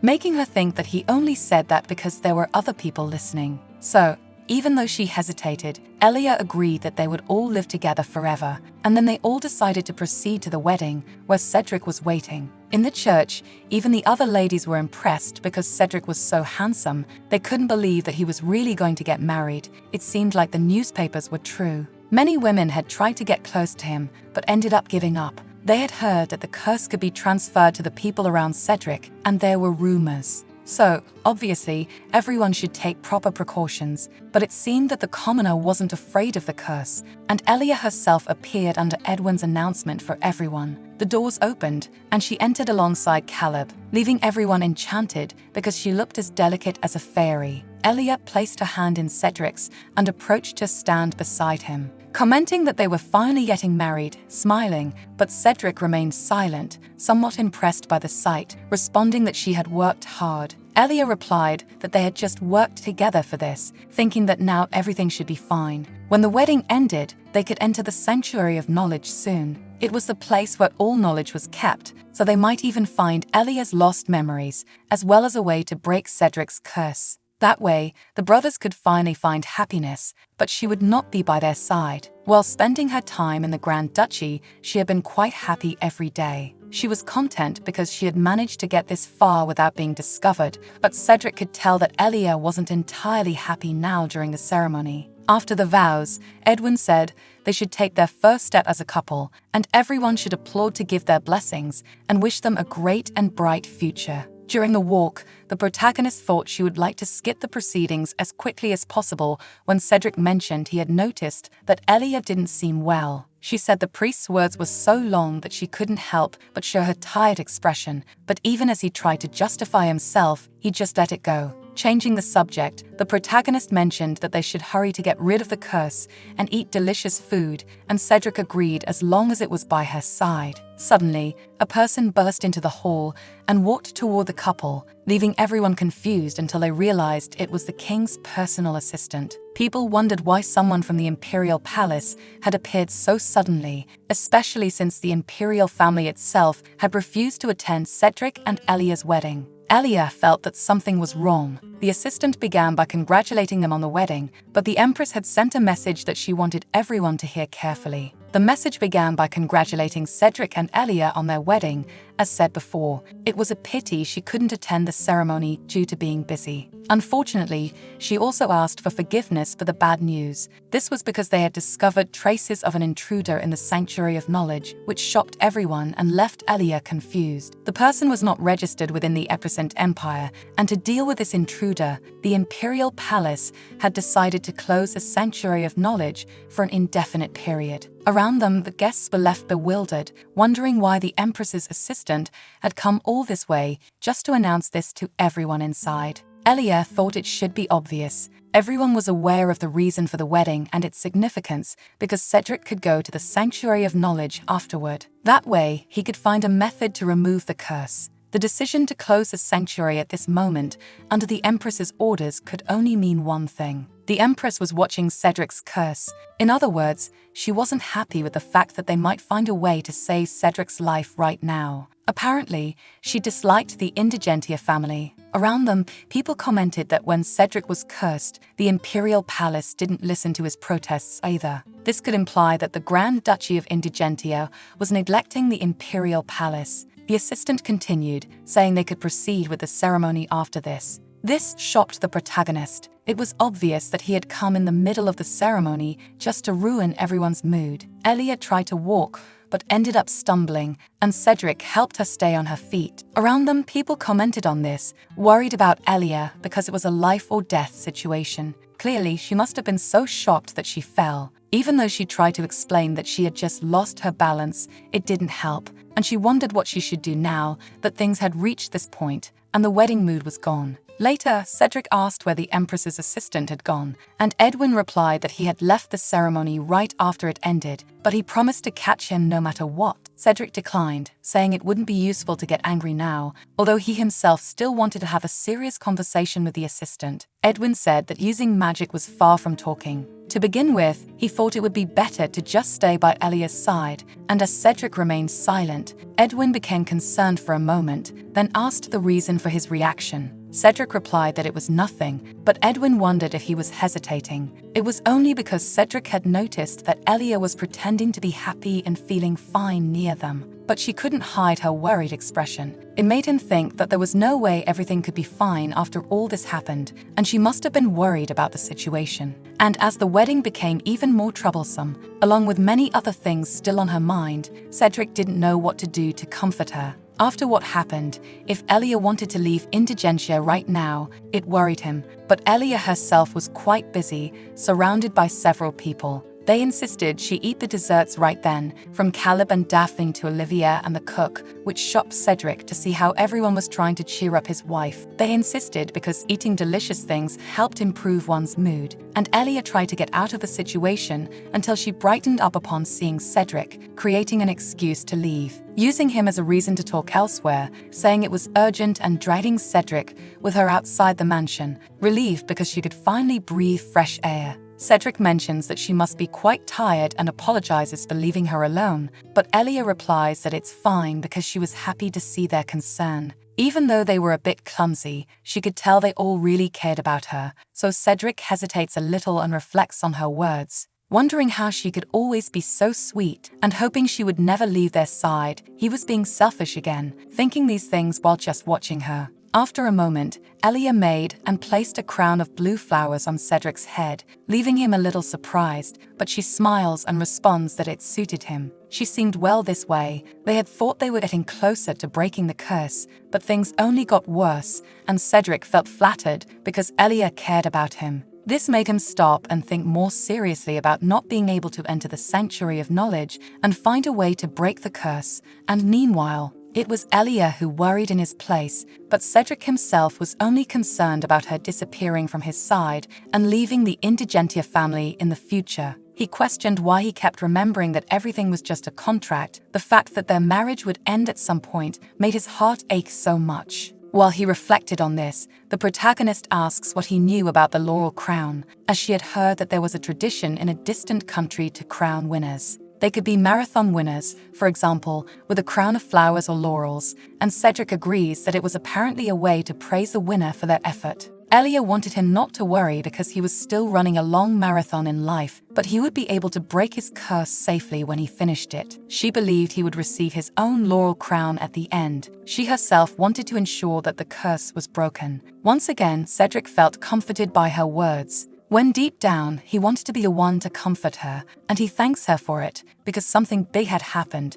but he thought a wedding ceremony should be dedicated to the bride. And she laughs because the ceremony belonged to both of them. She had also enjoyed it, and could never imagine getting married in this way again, something Cedric denies because she was wonderful. Calling her sweet and beautiful, he said she would probably find another man quickly, but Elia denies it, saying there was nothing like that for her now, which makes him clench his fists hearing this. Almost relieved to know she didn't have anyone else in mind, they then change the subject to discuss the Sanctuary of Knowledge, and Elia asks about the assistant. Cedric says he had never heard of this man's identity because there had never been anyone serving the Empress. They would obviously say that this person lost their life right away, and their identity was unknown because they were terribly burned. Elia agrees because they just couldn't say that the person had been punished. There were various rumors about forgotten stories of the family. Everything was inside the sanctuary, and this place was said to have written all about those secret tales and their mysteries. It was also known as the Dragon's Lair, which is why no one could easily approach it. It was the first emperor who became its first friend in the past. Since then, he began borrowing the dragon's knowledge. In the original novel, Daphne became friends with the dragon, and Elia probably became her friend as well. She supposes the imperial family couldn't stop them for so long, and Cedric agrees, but even so, the reason they had done this was obviously to send a warning to everyone, to stay away from the Indigentia family, and Elia questions the reason, becoming angry because they should stop if people didn't want to hear their complaints or protests. Still, they were bothering the Indigentias, and she stopped to think more carefully about it, trying to calm down, because the big problem now ended up dragging on for longer. Unlike what had been revealed to the world, the sanctuary was not accessed by a single path, as there was a teleport in the attic of the Marinus Duchy. This was described in the original novel. Through the teleport, Daphne used to go to the sanctuary without being caught by others, which made the readers feel relieved, and this is why Daphne became friends with the dragon. Still, it was a big secret that only Daphne knew. If Elia told her she knew, she would probably become cautious about it and then ask her to show where it was. She would likely never show the shortcut because if it became known, the Marinist family could be in danger. Elia was getting frustrated, thinking about it. If she could just recover her memories, things would be easier. That's when Cedric said he thought it would be better to follow their own plan for now. The two discussed how there was a ceremony to pledge loyalty to the imperial family, and they could think about what to do for the Empress once everything was over. For now, Cedric thought Elia deserved a break when they returned because she needed to face people again, and she thanked him for his concern for her. Still, she didn't know how she should return after the earlier scene, and he responded that she shouldn't worry about how people saw her. There was always a way to change public opinion. The protagonist thought about the newspapers and their use, which had been one of the compensations given by the Marionist family before. Cedric didn't want to receive any sympathy, but they could still use it. The protagonist agreed, even though it felt strange to use sympathy to rebuild the indigente duchy, and she wondered how things might end after everything that had happened. Then, Elia suggested that it might be better to cancel the honeymoon to gain sympathy from the people. It would be better to show desperation for not being able to go to the sanctuary. Slowly, Cedric agreed that it made sense, but he still didn't want to give up on the trip and asked if she really didn't want to go, though the protagonist did want to. After all, they had planned to go to a famous resort that was highly rated, and Elia replied that the trip was only to show other people that they loved each other. That said, she thought it would be strange to go now, because they needed to make sure they acted in a way that wouldn't make people suspicious of the contract between them, which she thought was best. Even though it was a shame, it was still for the good of the Indigentia family, but Cedric remained silent, leaving Elia confused until she realized he suddenly seemed disappointed. She asked what was wrong, but he refused to say and agreed that she was probably right about it, though it was obvious Cedric didn't like her opinion. Maybe he really wanted to go on the trip. But it was strange for Elia that he wanted so badly to go on the honeymoon, and if that was truly the case, then she would consider some things. Cedric asked her to make a promise. Since they couldn't go on the honeymoon now, after visiting the Sanctuary of Knowledge, he asked Elia to go on a journey with him, which left her surprised. She asked back if he was inviting her on a delayed honeymoon, and he agreed, but she didn't understand why. After all, she wanted to know if there was a specific reason for it. After going to the sanctuary, there was a high chance that Cedric would no longer have the curse. If that was the case, they would divorce immediately, something he should be aware of as well. So he responded that there was a reason for the request, as he thought it would help influence public opinion, and then he started to create an excuse to try to convince Elia. He was an orphan, but officially adopted into a great noble family. While under the tutelage of the heir, he ended up surpassing his younger brother's position in the process.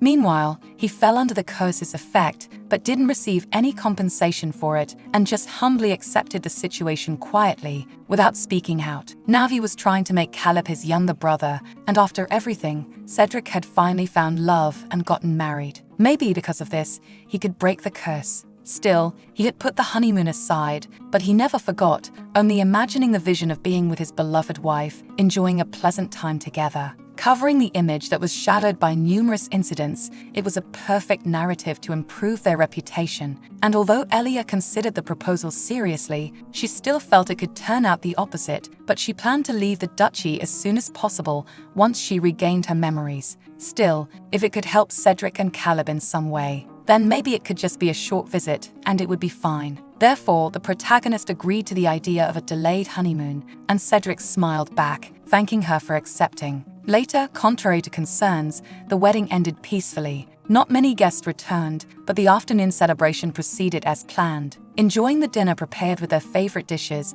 they were all blessed by the people as if nothing had happened earlier in the chapel with the Empress's assistant. When she was free, Caleb approached to check if Elia wasn't tired, and she replied that she was fine because she had taken a small break earlier, thanking him for his concern before the boy. He wanted to say something but got nervous and decided to speak about it later, asking the protagonist to rest a bit for now. Before she could ask him to wait, suddenly some ladies appeared to talk with Elia, stealing her attention to shower her with compliments and comments about everything. Thus, she lost sight of Caleb and realized she would have to visit him later and ask about what he wanted to discuss, returning her focus to the ladies' visits. By evening, she was exhausted. Many things had happened on this wedding day, and she was tired of being surrounded by people at the party. She wasn't even sure if it was something good to have, considering that people had approached her instead of avoiding her, but she was more concerned about Caleb. When she visited him after the party, she was told that he had gone to bed early. She stopped to wonder if she should just visit him the next morning.